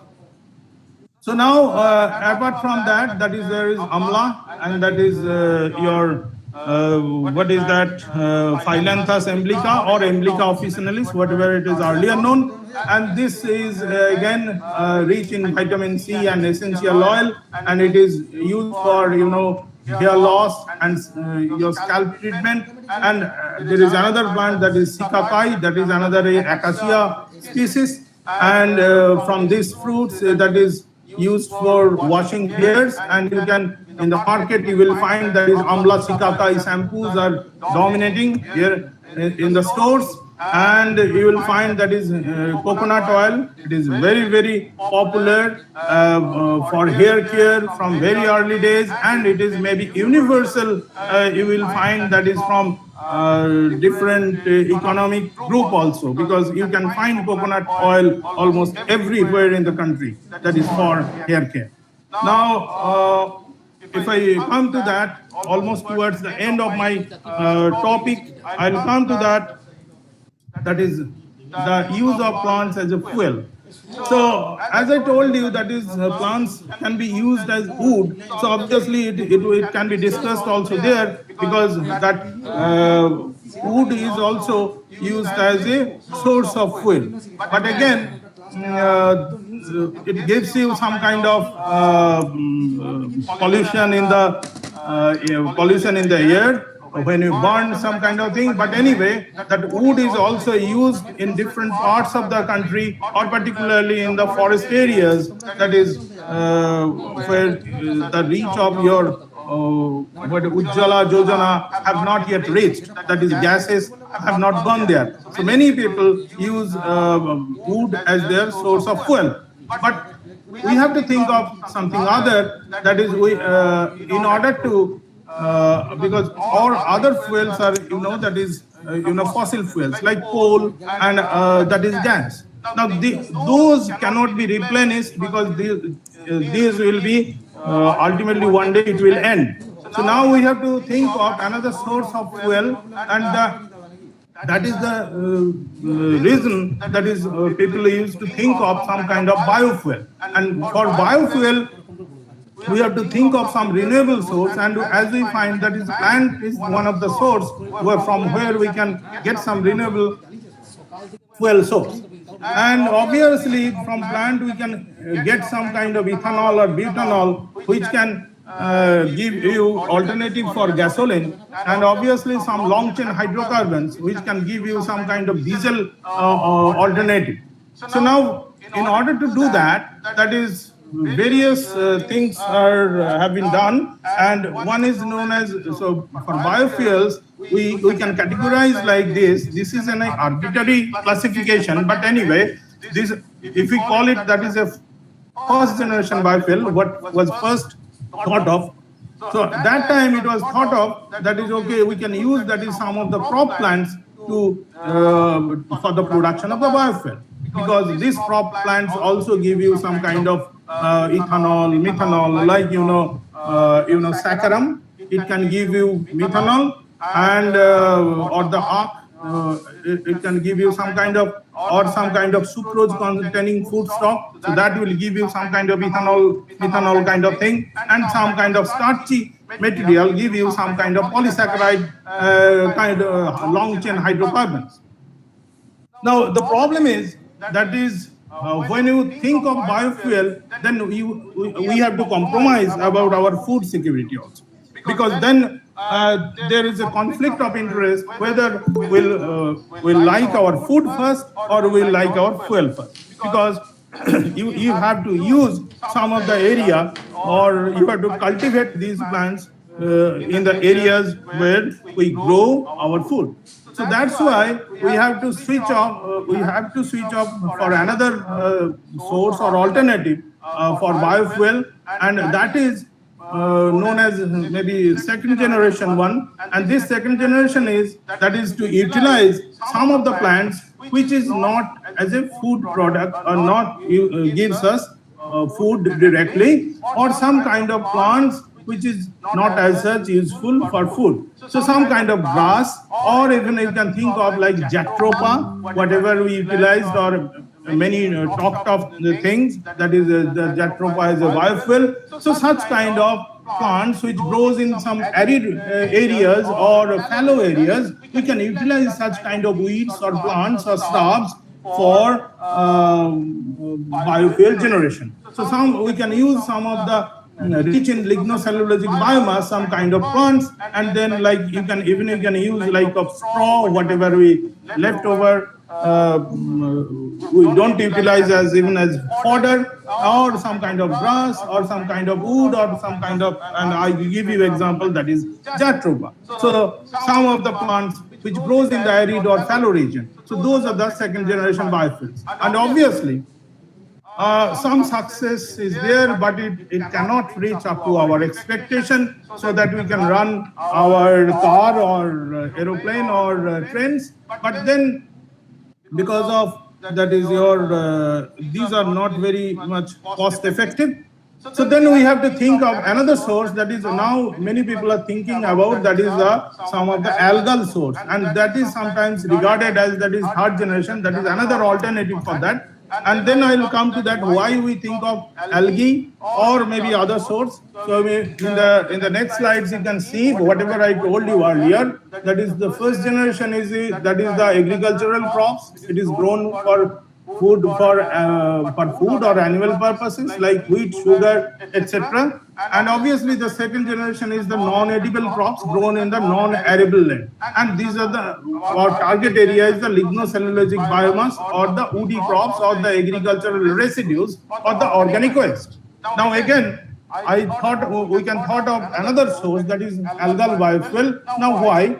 Because for algal biofuel we need very marginal land requirement, and obviously they have high yield in a particular area, and they have minimal impact on in the environment, particularly when you grow in the water bodies, and we can get that is much higher biomass, or maybe your oil production in the algae is much more, at least in few species, and as we find out, that is so in an unit area you will get more oil or more hydrocarbon in a particular point of time. So now whatever it is, whatever we thought of, there are certain applications, obviously it is there, and you know that is whatever that first generation or whatever that gasoline alternative of from the sugarcane that Brazil is somehow applied, and they use as this sustainable biofuel for their economy, and you can run that is a car that is a somehow certain percentage of like 10% of your fuel consists of biofuel, and the rest is obviously the fossil fuel. And in their gas station you will find that is there are dual fuel service, that is one is for alcohol, that is the biofuel, and another is for gasoline or our normal fossil fuel. So they are somehow trying to cut down certain kind of gasoline use by using this kind of biofuel. Obviously in India also we tried also, and in Indian Railways also tried for that, and they have they made a project for Jatropha cultivation in many areas. Also we also took up Jatropha cultivation in a few years back, and Jatropha carcass is the potential source for biofuel in India, and at least you can tell that is some 5% biodiesel was used in a train, that is Delhi Amritsar Shatabdi Express in 2009. Although this is not very commercially viable, so people are now trying how to improve such things and try to get biofuels from plants before you run out from this that is our fuels which are available, that is in the form of gasoline or petrol, diesel, etc. And obviously this is our expectation of the algal fuel, and that is many US scientists gives us hope that is that one day maybe from algae we can run our car, and we can use that biofuel from that. And finally, to end of that, I now like to conclude, that is there are many uses of plant which I cannot cover in my talk. You can think of many things, but obviously the plant species are widely used throughout the world for different purposes. And obviously many tribes, many local people from rural areas depend largely on plant resources for their livelihood. And unwise plant use lead to the severe biotic pressure in the environment. As you know, that is when we talk about global warming and all other certain burning issues. And also we came to know that many plants or medicinal plants, already some of them are maybe extinct, and some of them are going near at the extinct level or in a threatened stage. And some of the example is the Nardostachys or Valenaria jatamasi or Picorrhiza Puroa, and some other plants, or that is Podophyllum hexandrum, I have shown you earlier, and this Dioscorea. So these are under threat in their natural habitats due to the overexploitation of these plants. And so the conservation of each species is important, because each species can deliver in their own way, and it can benefit us in many ways. And their loss may lead to imbalance in the ecosystem. So it is our responsibility to save the valuable resources for future. So thank you very much for your patience hearing. So now I expect maybe the questions or. Thank you. Thank you very much, Professor Roy, for your nice deliberation. You have really gathered a lot of information about the medicinal plants. Now this is the time of discussion. So, but we are running 34 minutes late. So we have received 10 questions from our participant, from Silpa Gangobadhyay, from Osim Mondol, from Dr. Sunik Mitro, from Mr. Shivam Dotto, Gopita Gorai, Konkona Bandobadhyay, but do not entertain all these questions. I just select 2 questions from participants, and I ask these 2 questions from Professor Roy. Sir, our first question is, Mr. Shivam Dotto asks, what is the basis to differentiate a plant food material, veg or non-veg? What is the basis that should I say this plant material is veg, this is non-veg? Well, this is a very arbitrary classification about that is veg and is it audible? Yeah. Hello. Hello. Yes, sir, audible. Okay. Sir, you are audible. Okay. So this is a very arbitrary classification, what I feel, because veg and non-veg, usually we used to discriminate between that is plant and animal protein. But even if you think that is in many ways in our society, we call it that is okay, some of the plant products or plant items as non-vegetarian by many communities. Like, that is in Bengali communities like Musur dal, that is Lens culinaris, it is regarded as non-veg in many areas. But even in the like garlic and the onion are regarded as that non-veg. But if you go to Gujarat or Rajasthan, then this discrimination is not there, because they use onion and garlic as a vegetarian. So this is all arbitrary classification in a way. Well, if I go further a little bit, because this non-veg veg classification comes from, that is which gives you more energy or maybe more energy kind of thing. So this kind of some kind of non-veg concept of these plant products come from, that is which gives you more protein, because Lens culinaris etc. gives you more protein content and gives you more energy. So such kind of thing, that is like garlic and onion. So if you produce, or if you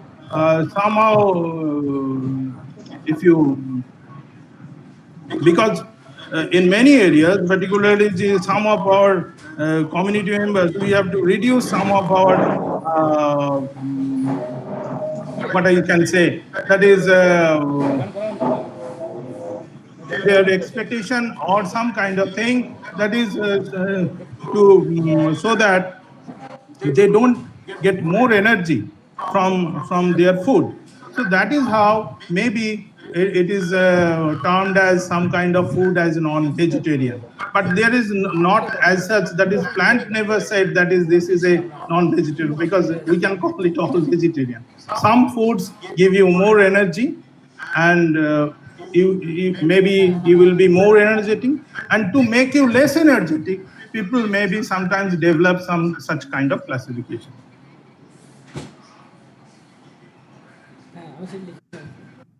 Okay. সেটা হচ্ছে হ্যাঁ hello হ্যাঁ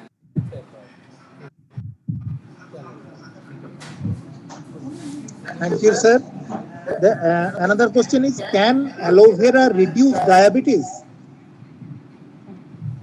Okay. Can aloe vera reduce diabetes? This is our last question.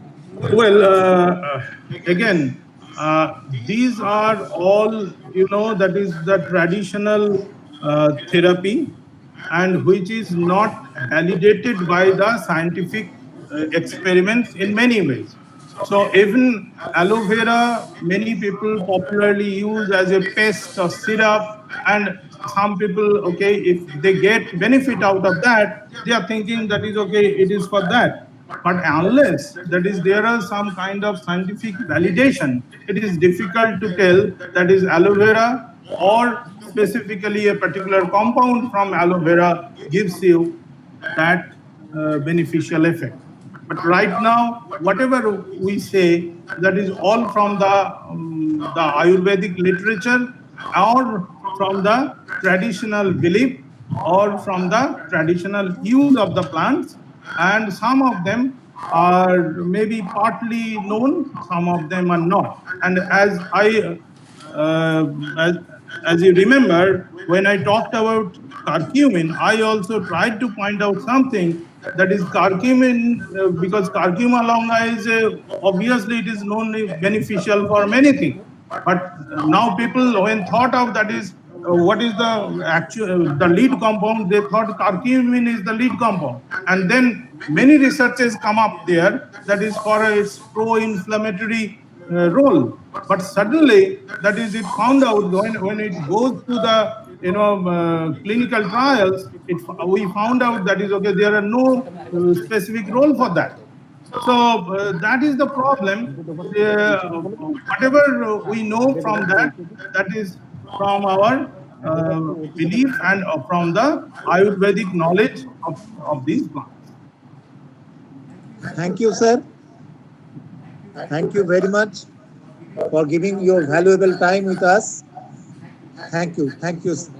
Okay, thank you very much for your patience hearing. And thank sir. you, Thank you very much, Dr. sir. Maji, for taking your valuable time. No problem.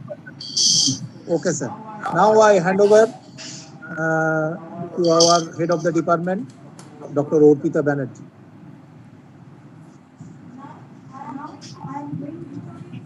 Orpita, unmute. Orpita, unmute your mic. Orpita, unmute your mic. Now I am going to introduce our another honorable speaker, Dr. Manoj Kumar Majhi, to start our second technical session. Dr. Manoj Majhi, the scientist of National Institute of Plant Genome Research, New Delhi. He has completed his BSc from Bankura Shommelani College and did his MSc from Vishwabharati Shantiniketan, and completed his PhD from Bose Institute, and did his postdoc from University of Kentucky, Lexington, USA. His research areas mainly plant stress and seed biology, plant biochemistry, and molecular biology. Now he is dealing with the molecular and biochemical mechanism and intricacies of seed longevity, germination vigor, and adaptation to environmental stresses. He has received several awards and honors from the Government of India. He is the Fellow of the National Academy of Science, Fellow of West Bengal Academy of Science and Technology, S. Ramchandran National Bioscience Award for Career Development, DBT, Government of India, and he also won the Young Scientist Award 2011 and Young Scientist Platinum Jubilee Award. He was acting as a visiting scientist at Department of Plant Breeding and of Max Planck Institute for Plant Breeding Research, Germany, through INSA bilateral exchange program in 2014. Now, he has already published more than 60 research papers in several international journals. Now, I would like to request my friend, Dr. Maji, to deliver his lecture.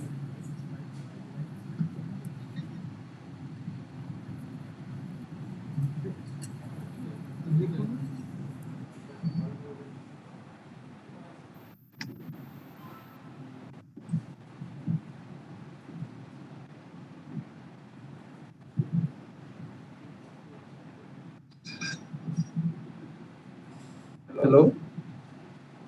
Is it visible? Yes, yes. You are on. Okay. So first of all, I thank Orpita for the nice introduction. I also thank Orijit for inviting me to speak our research work in this webinar. And I also thank the principal and the other organizing committee for organizing this webinar. It's very important. So what I'm going to talk is what we do in our lab. So we are asking a very simple question. How does seed stay alive for a prolonged period of time? Okay, this seems a very simple question, but the answer is very complicated. And so this is the outline of my presentation. So first I will discuss mostly the biological features and importance of seeds. And then I will little bit discuss about the work of underlying mechanisms of seed longevity. And then I will also touch upon the protein damage and repair in seeds. And then I will talk about our research work by trying to convince you that protein A lysis fertile methyltransferase is a very key enzyme or a key determining factor for seeds to stay alive. So as Professor I already pointed out the importance of the plant and described so well how plants are important to our life. But I am basically discussing about how seed biology is important, how seed is important to us. So why we are working on seed? What is so fascinating about seed biology? So seed, as you all know, that seed plays a very dominant role in agriculture. Like most of the human diet comes from the seed. About 70% of the human diet comes from the seed. And it also used for the domesticated animals as well as the propagating material. And seed also plays a very important role in industry like biofuel, gum, protein fiber, whatever it also comes from the seed. But I am more interested about the biological importance of the seed. So as we all know that seed actually acts as a dispersal and propagation unit of seed-bearing plants. It carries the genetic information from parents to the next generations. And this is very important that this life, you can store the life in the form of seed. So life can be stored in the form of seed for many years. So seed holds a very interesting spectacular features. So there are many features which is very remarkable. One of the remarkable features of seed is seed can be viable for very long period. So they can able to retain their germination ability, viability for a very prolonged period of time. I am giving you some spectacular examples like this is the date palm, or in Bengali we call it the khejur plant. So the date palm seeds can be viable for as many as 2,000 years. Can you imagine that seed can be viable for 2,000 years? Even up to 2,000 years, seed can able to germinate and make a successful plant. Another remarkable features, remarkable examples of the seed that Nilambo nisipera, it's a lotus seed, or Poddo seeds in Bengali. So they can be viable for as many as 1,300 years. So what is the mechanism? How seed can survive for so long period? There must be some mechanism so that they can survive for this period and then it can be able to germinate again. So this type of seed you can see because we all in a botanical or in a classical botany it can be divided into there are two kinds of seeds in terms of the storage behavior. So this type of seed called orthodox seeds because they are desiccation tolerant and they can survive for long period of time. Okay. And there is another classes of seed that is called recalcitrant seed. They cannot survive for sometimes more than a week. Even after a week or even after a day, seeds cannot germinate. So this type of called recalcitrant seeds. So they are basically desiccation sensitive. So they cannot withstand the desiccation, and they are not able to survive for a long period of time. But these orthodox seeds, so most interestingly, most of the crop seeds are orthodox seeds, so that's why you can store them and we can use according to our purpose. So this property of these characteristics features of seed is not only important for the plant, because plant acquire these properties for their adaptation, so that the seed can pass through the harsh environment, and when the environment is favorable, they can germinate. But for us, it's also very important, because that's why you can store the seeds according to our wish, and then we can propagate according to our wish. So we can store them. How does seed orthodox seeds stay alive for a long period of time? Okay, so this is the question we are asking in our lab. So from the literature, you can see that seed possesses a very wide range of systems to stay alive. And it's also known that these orthodox seeds acquire these features during the seed maturation. So this is, you can say, seed development. So this zygote is eventually transformed to a complete seed, and in the last phase, it's called the seed maturation phase. So this seed maturation phase, seed acquires several protective features which allow them to survive for long periods. So there are mainly three different systems or mechanisms seed acquire to survive for a long period. Okay, one is protection, another one is detoxification, another one is repair. So protection, I think all of you know that seed coat is also very important, because the seed coat actually protects the embryo. So there are three major parts in the seed. One is the embryo, which actually gives rise to a completely new plant. Another one is the storage tissue, which provides food before the seed germination or during the seed germination, and seed coat, which protects them. So seed coat is also very important. So when there is a very hard seed coat, it can protect much better than when the seed coat is very fragile. Another one, so during the seed maturation, as I told you, that seed accumulate lot of protective proteins, or sometimes sucrose, oligosaccharides, which actually acts as a protection. So this BIA protein led embryonic abundant proteins, which also plays a very important role. Similarly, Hipsop proteins, they also plays a very important role for seed desiccation tolerance. So this comes under the protection category. There's another one is detoxification. So because seed accumulates a lot of ROS. ROS is mostly when it goes on, the ROS accumulation is much more, then it acts as a very harmful way. So it needs to be in a control level. So that's why there are a lot of mechanisms also exist in a seed, so they can control the ROS accumulation, the ROS level. And that's why there are several antioxidant molecules and enzymes which actually limits this ROS accumulation, so they can detoxify this ROS, like SOD, catalase. So they are also plays a very important role for detoxifying ROS molecule. Another one is repair. Repair system is very important also, because it's also very economic. So there are a lot of, during seed aging or seed storage, lot of damage occur, protein damage occur, DNA damage occur, which actually is very harmful for seed germination, because when there is a lot of protein damage and DNA damage occurs in seed, then the seed is not going to be viable, they cannot germinate. So there are a lot of enzymes are available in a seed which can protect this protein damage.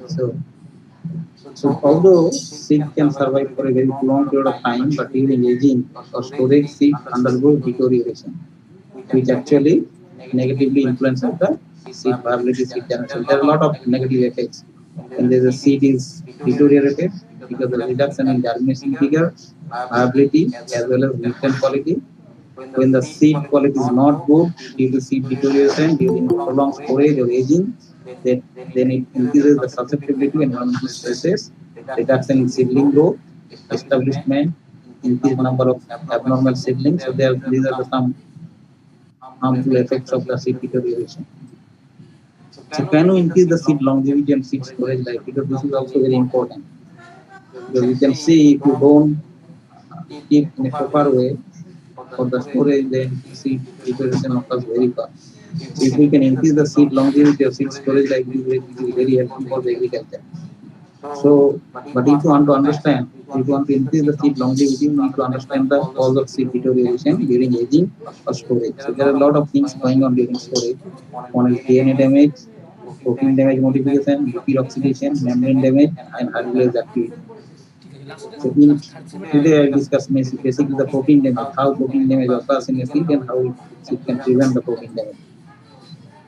So as we know, so I just briefly introduce the importance of protein. So as we know, the protein plays a very key role in a cell because enzyme is also protein, transcription factor is also protein. So protein can be transcription factor, the enzyme, receptor, so it plays a very diverse role.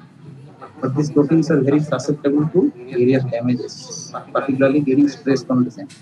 So this protein can be damaged or modified under stressful conditions or during aging.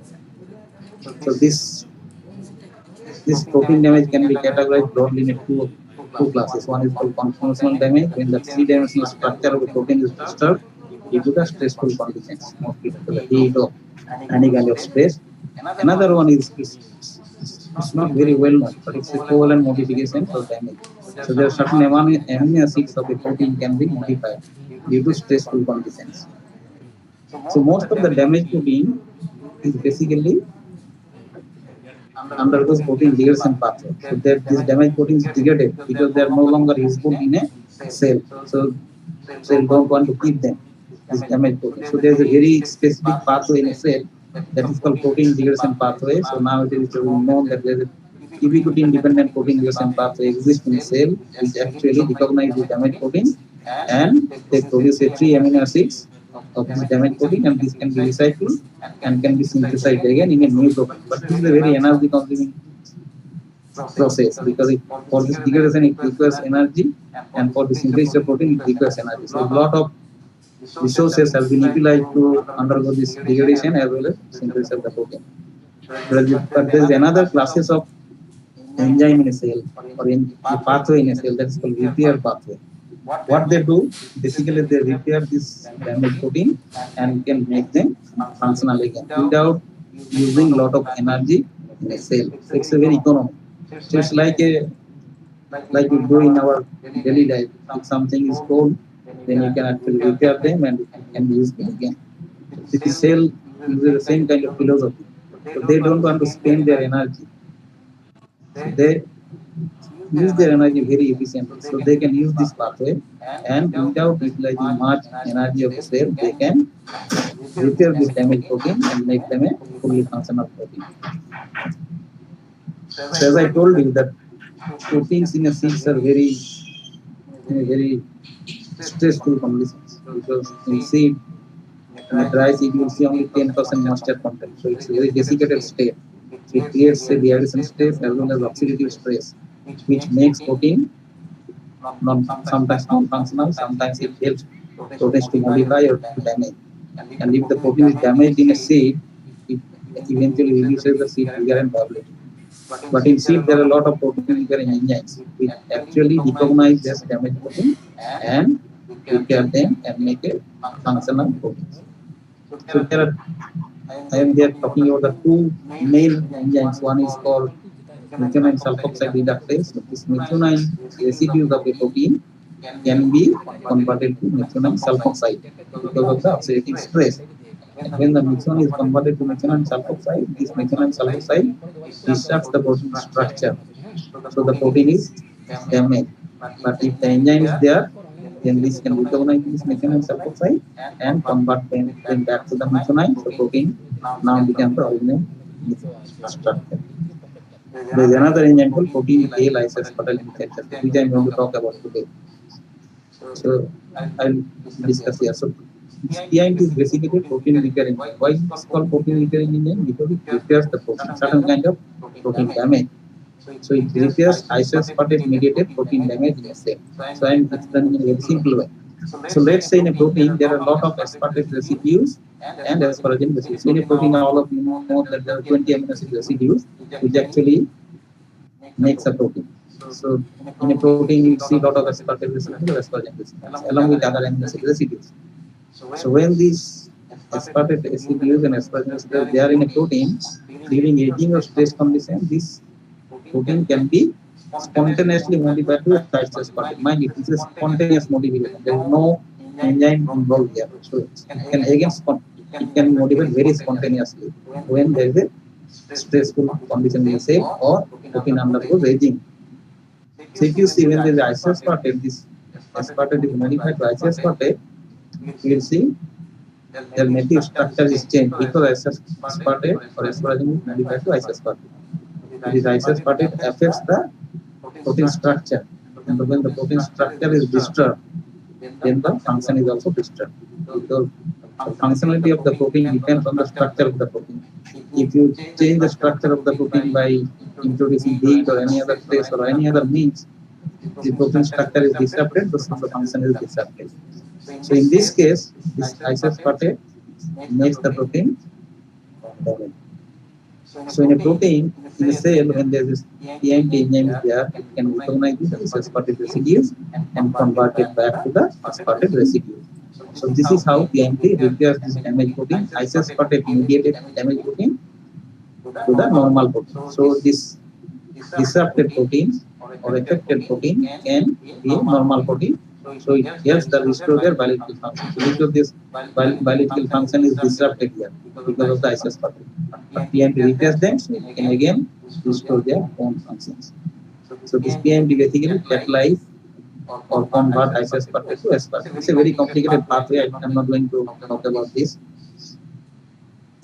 And this PIMT enzyme is widely distributed in nature. You can find them in a bacteria, archaebacteria, algae, fungi, insects, because animal system also has the PIMT enzyme, human being as well as plant. And this PIMT enzyme is shown to contribute to longevity and survival of bacterial and animal systems, particularly under stress conditions. So they somehow contribute to the survivability of the organisms. And even if it's known that low PIMT is linked to the several neurodegenerative diseases or aging-related disorders in humans. So when we have started working at NIT here, that time only very limited information was there in plants. So it was only known that PIMT activity is highly abundant in seeds. Okay, if you check the enzyme activity in different parts of the plant, you will see that this enzyme is highly active or highly abundant in a seed. Another one I have shown in my previous slide that the sacred lotus seeds exhibit exceptional high longevity, 1300 years, and some of the scientists have analyzed why these seeds have so much seed longevity. So they found that this seed has a profuse amount of PIMT. So this is one of the reasons that PIMT activity is present. That's why the lotus seed is highly. This is not the only reason, but one of the reasons that seed can be available for a long period. So then we wanted to know how it works. We have several questions in our mind. So one of the questions is, does PIMT play any role in maintaining seed vigor and viability for longevity? If so, how? How this enzyme actually helps to maintain seed vigor and longevity for a very long period of time? Does it accumulate abundant isoaspartate? Because as I told you that PIMT recognizes isoaspartate. So whether the seed that the isoaspartate mediated protein damage is very much abundant also in the seed, that's why seed undergoes deterioration and they don't they are not able to germinate because there are a lot of abundant isoaspartate. Does isoaspartate negatively affect seed germination vigor and longevity? So this is another question I'm trying to address. So we are working in different systems like Arabidopsis, rice, chickpea. So today I'll talk about the rice. Okay, so first thing we have checked whether PIMT activity is also highly abundant in rice or not. So is PIMT activity defensively regulated in rice organs or not? So what we have done, we have extracted protein from all these organs, root, stem, leaf, flower and seed, and check this enzyme activity. This PIMT activity is a very good assay procedure. So you can actually check the enzyme activity by using an in vitro enzyme assay system. But we found that seed has the highest activity of this enzyme. You can see activity is much more than the flower, leaves, stem, or fruit. So PIMT activity is highly abundant in seed. Then we have also checked the isoaspartate accumulation. Isoaspartate is the substrate of the enzyme. So if there is a more amount of substrate in the seed, probably that is why the seed requires more PIMT activity. And here you can see that seed also has a lot of isoaspartate accumulation. That means a lot of protein damage occur in the seed as compared to the root, stem, leaf, and flower. So isoaspartate mediated protein damage is very prevalent in the seed. So here you can conclude that PMT activity is differentially regulated in different organs. Here you can see the activity is not similar. That means they are differentially regulated in different organs and is correlated well with the isospartate repairing demands because the demand is more here. Repairing demands because C accumulates a lot of isospartate as compared to the other organs. That's why PMT activity is also more because it requires more amount of enzyme to repair more amount of isospartate.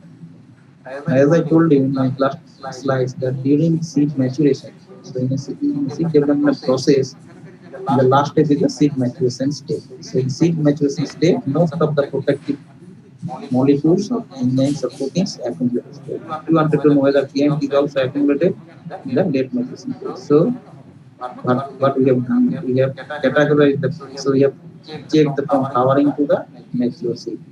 So this is called day after pollination. So after pollination, we have marked them by tagging them.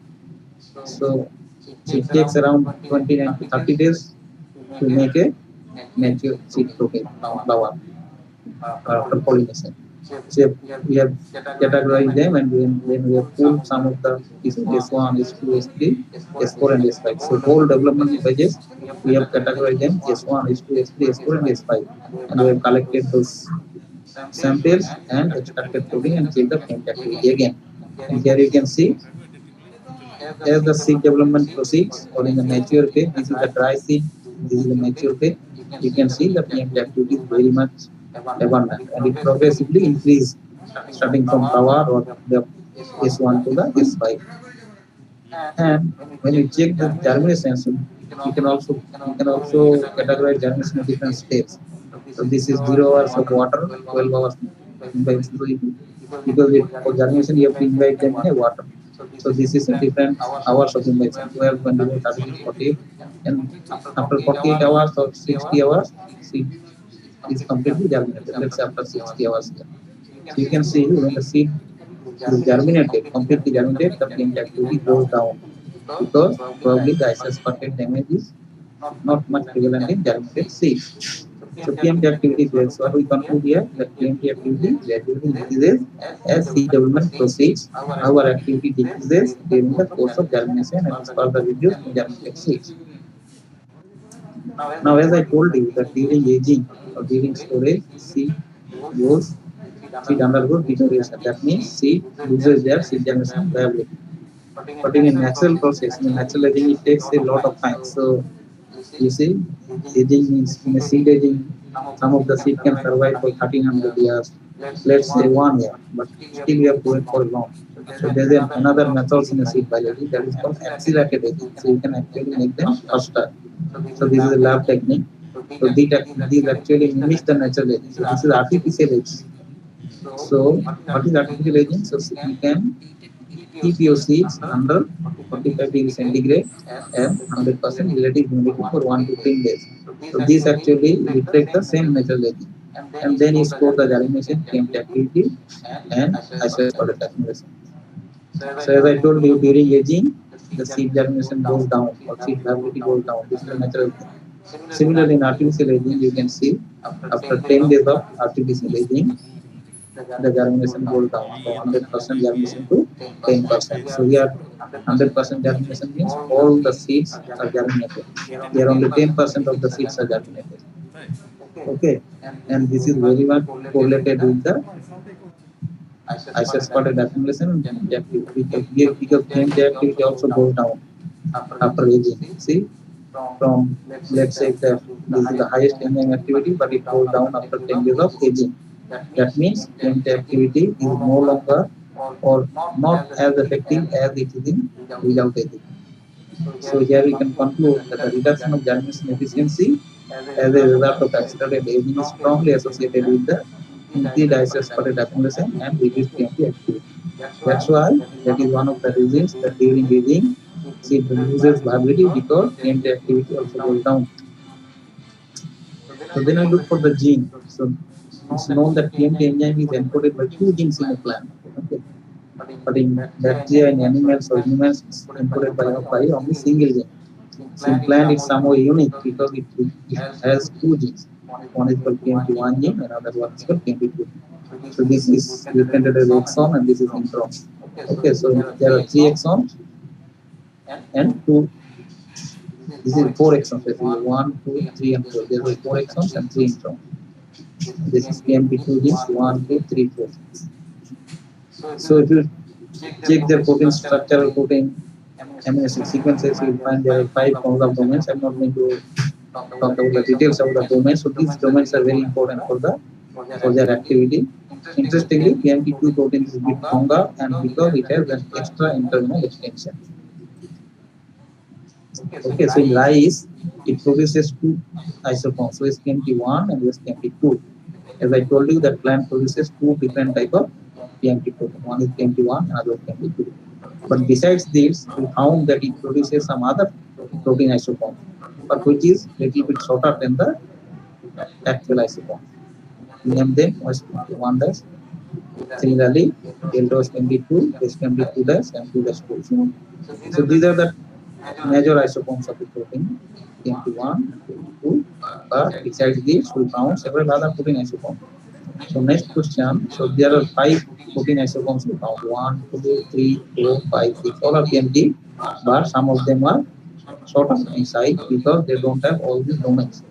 So next question, whether all these isoforms are biochemically active, all their functional proteins. So how we can check them? So this is how we can check. You can express them in an E. coli and check their enzyme activity. That's how we did. So we have expressed them individually in an E. coli system and bacterial system. You can produce them in E. coli and then purify this protein and check their enzyme activity. So this is the expressed protein. See, this is control. There is no gene introduction in this system. Here we have introduced SPMP1, 2. So these are all expressed protein, different sizes. 1, 2, 3, 4, 5, 6, 1, 2, 3, 4, 5. Some of them are expressed in the particular fraction, some of them in soluble fractions. And when you check the enzyme activity, you will see only these 3 enzymes is biochemically active because they have all these 5 domains, 1, 2, 3, 4, 5 domains. Rest of the isoforms is biochemically inactive. So they don't have any enzyme activity because probably this protein has missing, some of the protein domains are missing. We have further, so I don't want to explain them. So we have checked the pH optimum, temperature optimum. Because in a certain pH and temperature, the enzyme is mostly active. So we check in which pH or in which temperature the enzyme is highly active. So we have found that OSPMP is highly active in 50 degrees, maximum activity shown in 50 degrees centigrade, whereas OSPMP2 and delta OSPMP2, delta means this internal domain is limited here. You see, there is no internal domain and we have checked the enzyme activity.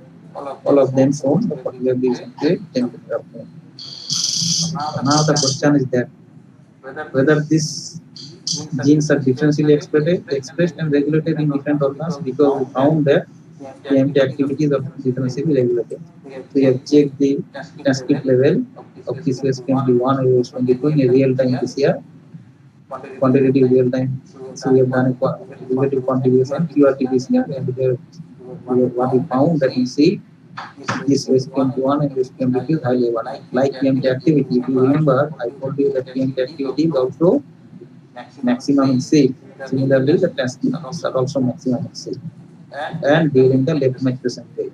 However, during germination, PMP activity goes down. Similarly, the SPMP1 and the SPMP2 transcript goes down. That's why the PMP activity is less after germination.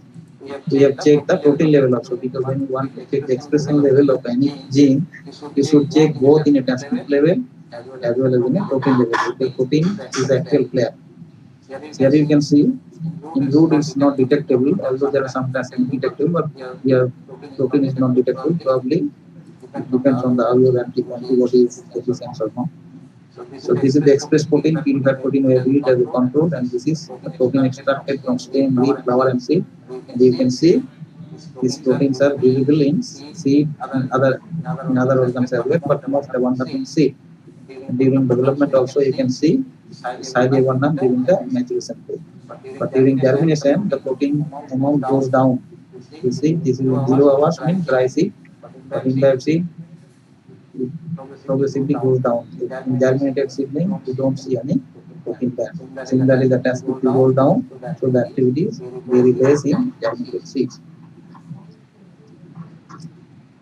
So this one we have checked in a different organ. So now I wanted to know the distribution of PMT isoforms in embryo and endosperm. In what part of the seed this PMT activity is more expressed? So we have done a in situ localization of PMT in seeds. What is in situ localization? You can actually check the PMT protein, whether it's in embryo or in the parts of embryo or in a endosperm or in any other part of the seed. So this is we have used the rice seeds and then we have fixed in a formaldehyde and sodium state, embedded in a TerraPlast and section. So we have sectioned this rice seeds and check the immunoregulation of PMT antibodies. So this is the result we can. So this is the section seed. So this is we can say this is the embryo part of the rice seeds. Here you can see this dark blue means this is, as I told you, it's a chromogenic detection with NKT initiative. That means the PMT protein is here. That's why it gives the blue color. So it's basically a kind of antigen antibody reactions. And then this is a control where there is no antibody used, so you won't see any of that. So this is actually the control. So from here we can conclude that PMT protein is mostly concentrated in the subapical meristem, SAM, radical, scutellum, polyphrase. They are the part of the embryo, but it's not present in the endosperm. It's only present in the alluring layer of the endosperm. So that means this PMT antibody is differentially regulated in different parts of the seed. Now in the subcellular localizations, now we know in different organs, in different parts of the seed, but in which part of the cell this PMT is localized? Because there are two different types of PMT2, PMT2. One is PMT1, one is PMT2. So you check them their subcellular localization in a cell. So this you can do by tagging a GFP, which acts as the tag protein. So it gives a green fluorescence. When you see in a microscope, so here you can see this is the GFP. This is GFP only GFP. We have to don't tag and it's a positive control, so it can express everywhere because we have expressed them and a 35 under 35 chromosomes. And this is CAPMD1. It's not very visible here, but I can tell you this is the sites, mostly the localization in cytosol. And this is in a nucleus. Here you can see it's mostly localized in the membrane and nucleus. So here you can see that PMT1 protein is localized predominantly in the cytosol, whereas PMT2 is localized in nucleus. Okay. So what we can conclude so far? So we have shown that PMT activity is differentially regulated in different organs during seed development and germination and is highly abundant in dry seeds. Various PMT isoforms have been identified, among which 3 biochemically active, 3 unique isoforms are also identified, we have found 2 biochemically inactive. And PMT isoforms are abundantly expressed in seed, particularly in embryo, indicating to protect embryo from isospartate mediated protein damage. So why PMT is expressed? Because it repairs isospartate mediated damage. So then how we want to actually establish the role of PMT? Because this is a kind of correlation. PMT activity is more in seed, that means it may play some role for maintaining seed longevity, but you have to prove them. How do you prove? So you have to use 2 different approaches. You have to make a overexpression line. Overexpression line means the lines which produce more amount of PMT.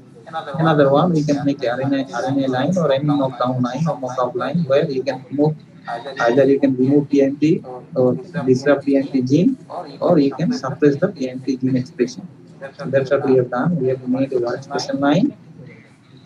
We have to overexpression line using this is the you can say the construct. This is how the construct looks like. So we place them under 35 promoter so that PMT gene can be expressed constitutively. And this is another way. So we didn't put any construct here, but we have also made construct for PMT RNA lines, which can be used to suppress PMT gene. And this is the common techniques. This is the rice tissue culture technique, you can say. It starts from the embryo, callus induction, and this is the different steps of the rice tissue culture. I'm not going to talk about the details. Eventually, you get the organic plant. Okay, so now you have a PMT overexpression line with you. PMT overexpression means that you get some lines that produce more amount of PMT, some lines that produce less amount of PMT as compared to the normal plant or wild type plant. How can you check their seed figure and value? So there is very interesting techniques. As I told you, you have to use a artificial aging system because natural aging takes a lot of time. You have to store the seeds for year after year, and then you check that their value and germination takes a long time. So this is the very So you can do in a very short span of time, in 1 day. So we have treated those seeds under 45 degrees centigrade, 100% relative humidity. It is called controlled deterioration test or accelerated aging test. Then you can check the tetrazyme assay. So tetrazyme assay actually say whether the seeds are viable or not, and you can also check the germination. If the seeds are dead, they cannot germinate, and if the seeds are dead here, you can actually visualize. So this is a kind of a staining technique. So what is tetrazyme assay? It's a quick biochemical test to determine the viability and vigor of a seed lot. So the tetrazyme test distinguishes between viable and dead seed based on the respiration activity of seeds. So if the seeds is dead, they cannot respire. So it's basically based on the diogenesis enzyme activity. So living cells will stain with a red color. So this is the viable cell. If you stain with the tetrazyme reagent, you can see this seed will look like this red color seed. And if it's non-viable, it won't take any color. Yes, so vigor and viability evaluation is made on the basis of color intensity. So that's what we have done. So this is the without any aging treatment. So all lines, all overexpression lines and wild type lines. This is the wild type lines. This is empty vector control lines. You see, they are all showing 100% germinations. But after aging, 10 days of aging, artificial aging, you can see only the PIMT overexpression lines can germinate. But the other lines, this is the control lines, basically vector control lines or empty vector control lines or non-segregant lines, they cannot germinate because they don't produce PIMT like overexpression lines, because they produce more amount of PIMT. That's why they are viable and they produce and they germinate more than 40% here. So SPMT1 and SPMT2 transform seeds exhibit remarkably 40 to 50% germination after 10 days of CBT, while wild type exhibit 10 to 12%. Similarly, you can see, so these are the overexpression lines. You can see they are viable because the seed color is much more intense than the control lines. This is also control lines. So what we can conclude here that PIMT actually improves the seed germination vigor or longevity. So now the question is whether PIMT improves vigor longevity are associated to increased PIMT activity. We have checked the PIMT activity. You see in overexpression line. This is the control line, but these are overexpression lines. In the control condition, the PIMT activity is more than the wild type lines or control lines. Even after CBT, the PIMT activity is more. Diceo spotted is, you see, diceo spotted in transgenic lines are less. That means if there is a high PIMT activity, there is a less amount of isospotted mediated protein damage, so there is a high seed vigor and longevity.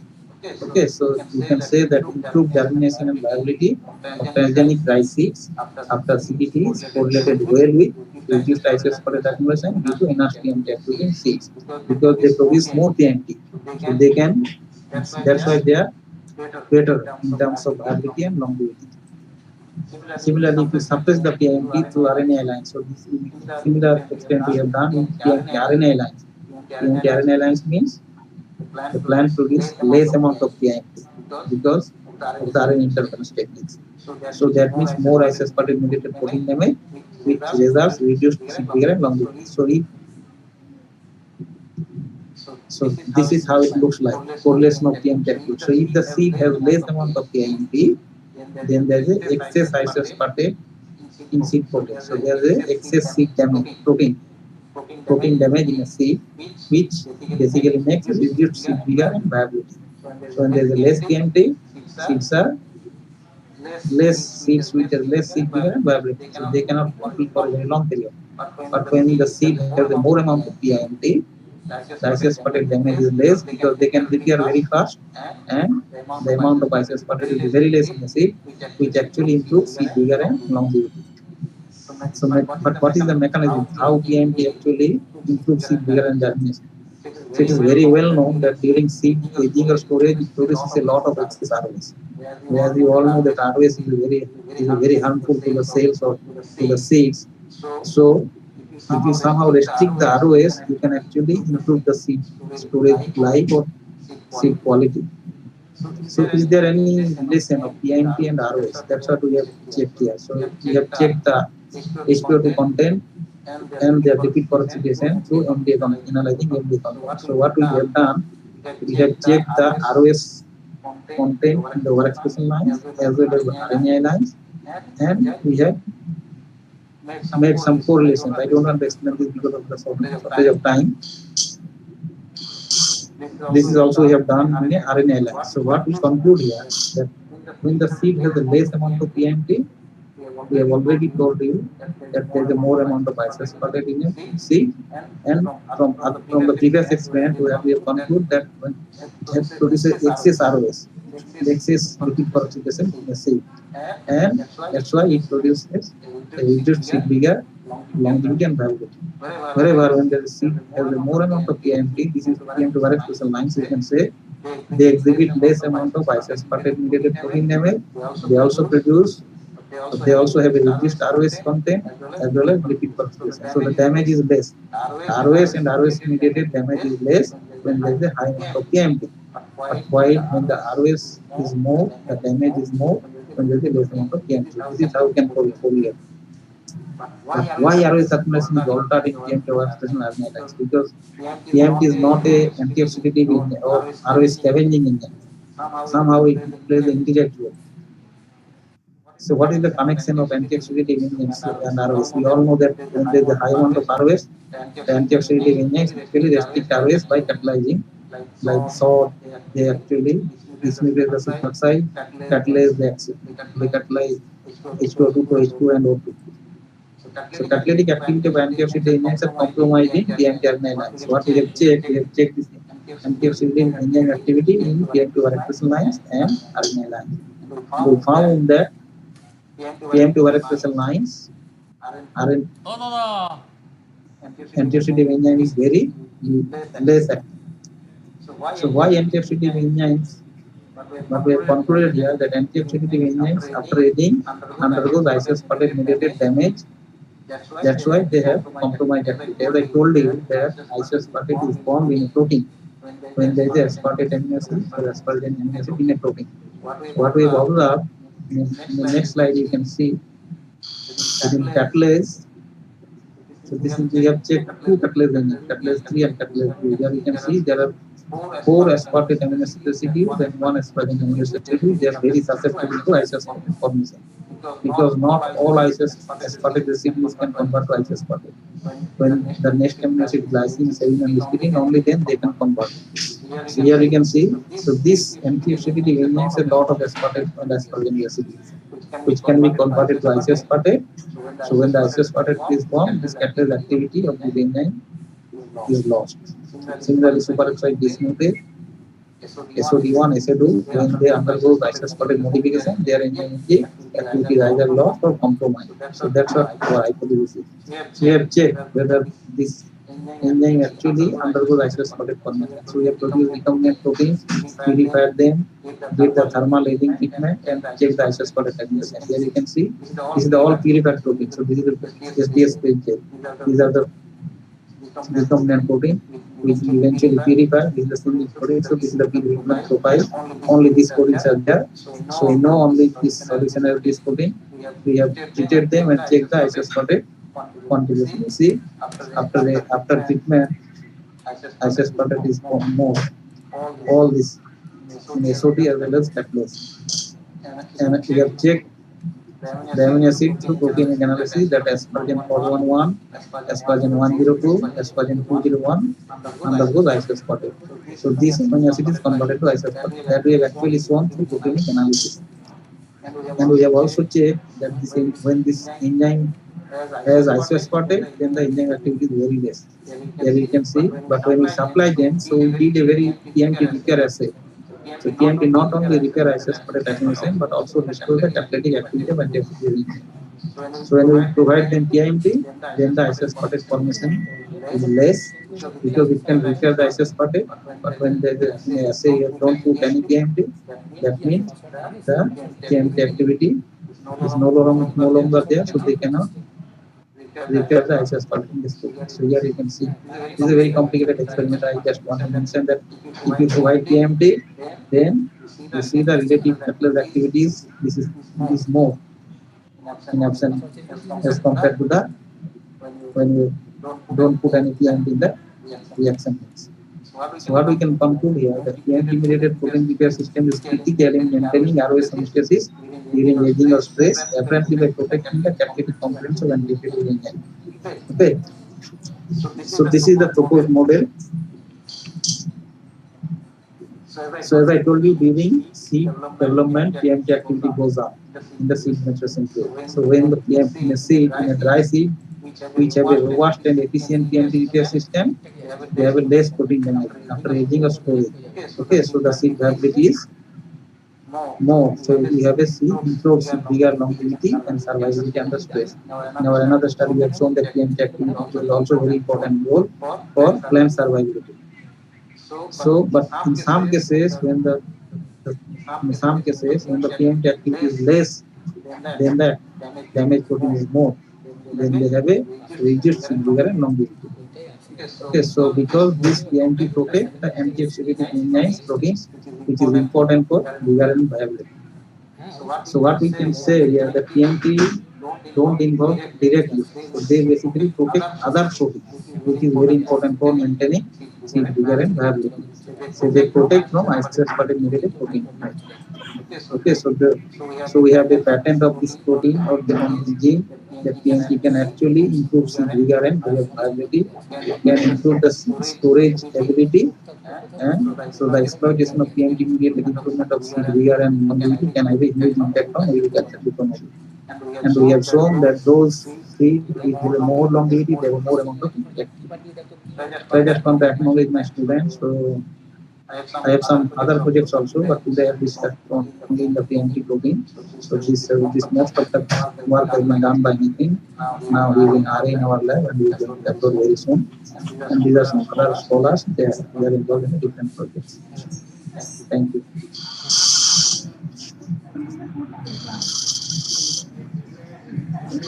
Thank you, Fatima ji, for your valuable and informative presentation. Thank you. Thanks. One question from our student. Yeah, if there is any question. Hello. Yes, Are yes. you audible, Fatima ji? Yeah. You can ask questions. Only one question. Yeah, tell me. Hello. Is there any questions from? When PMP enzyme active in dry output of seed? Sorry? Can you repeat the question? PMP enzyme active in dry seed. When? PMP enzyme active in dry seed. Yeah, so that's what I have shown. So in the rice, so we have analyzing two different varieties of rice. One, so there is another kind of wild rice called Potassium quartata. So they produce a recalcitrant seed. So that seeds are not viable after storing. We have seen that in a rice, the PMP activity is very abundant in a normal rice seed or cultivated rice seeds, but it's not as abundant as rice in recalcitrant rice seeds. So in recalcitrant rice seeds, the PMP activity is very less, but in rice seeds, the PMP activity is very high. That's what the question I understand. Oh, thank you. Okay. Is there any other questions? I hope students can understand my talk. At least this is one of the engineering that plays a very significant role for making seed viable within a storage.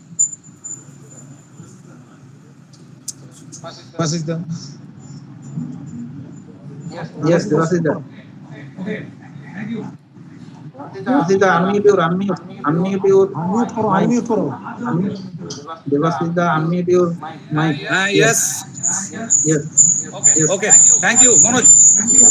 Thank you, Devasita. Okay.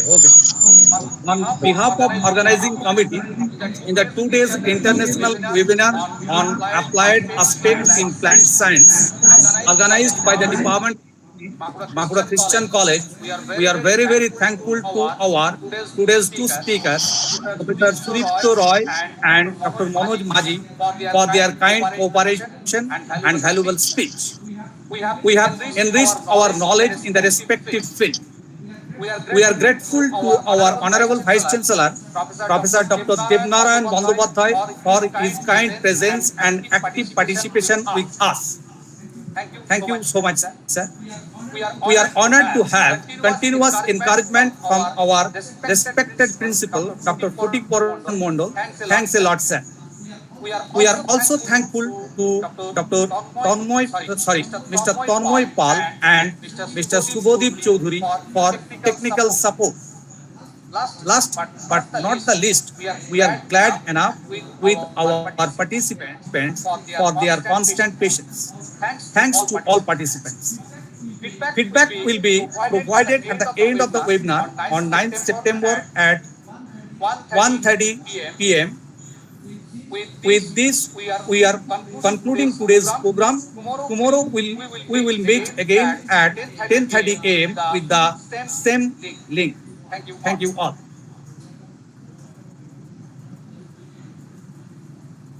Okay, so can I leave? Okay. Okay, thank you. Thank you.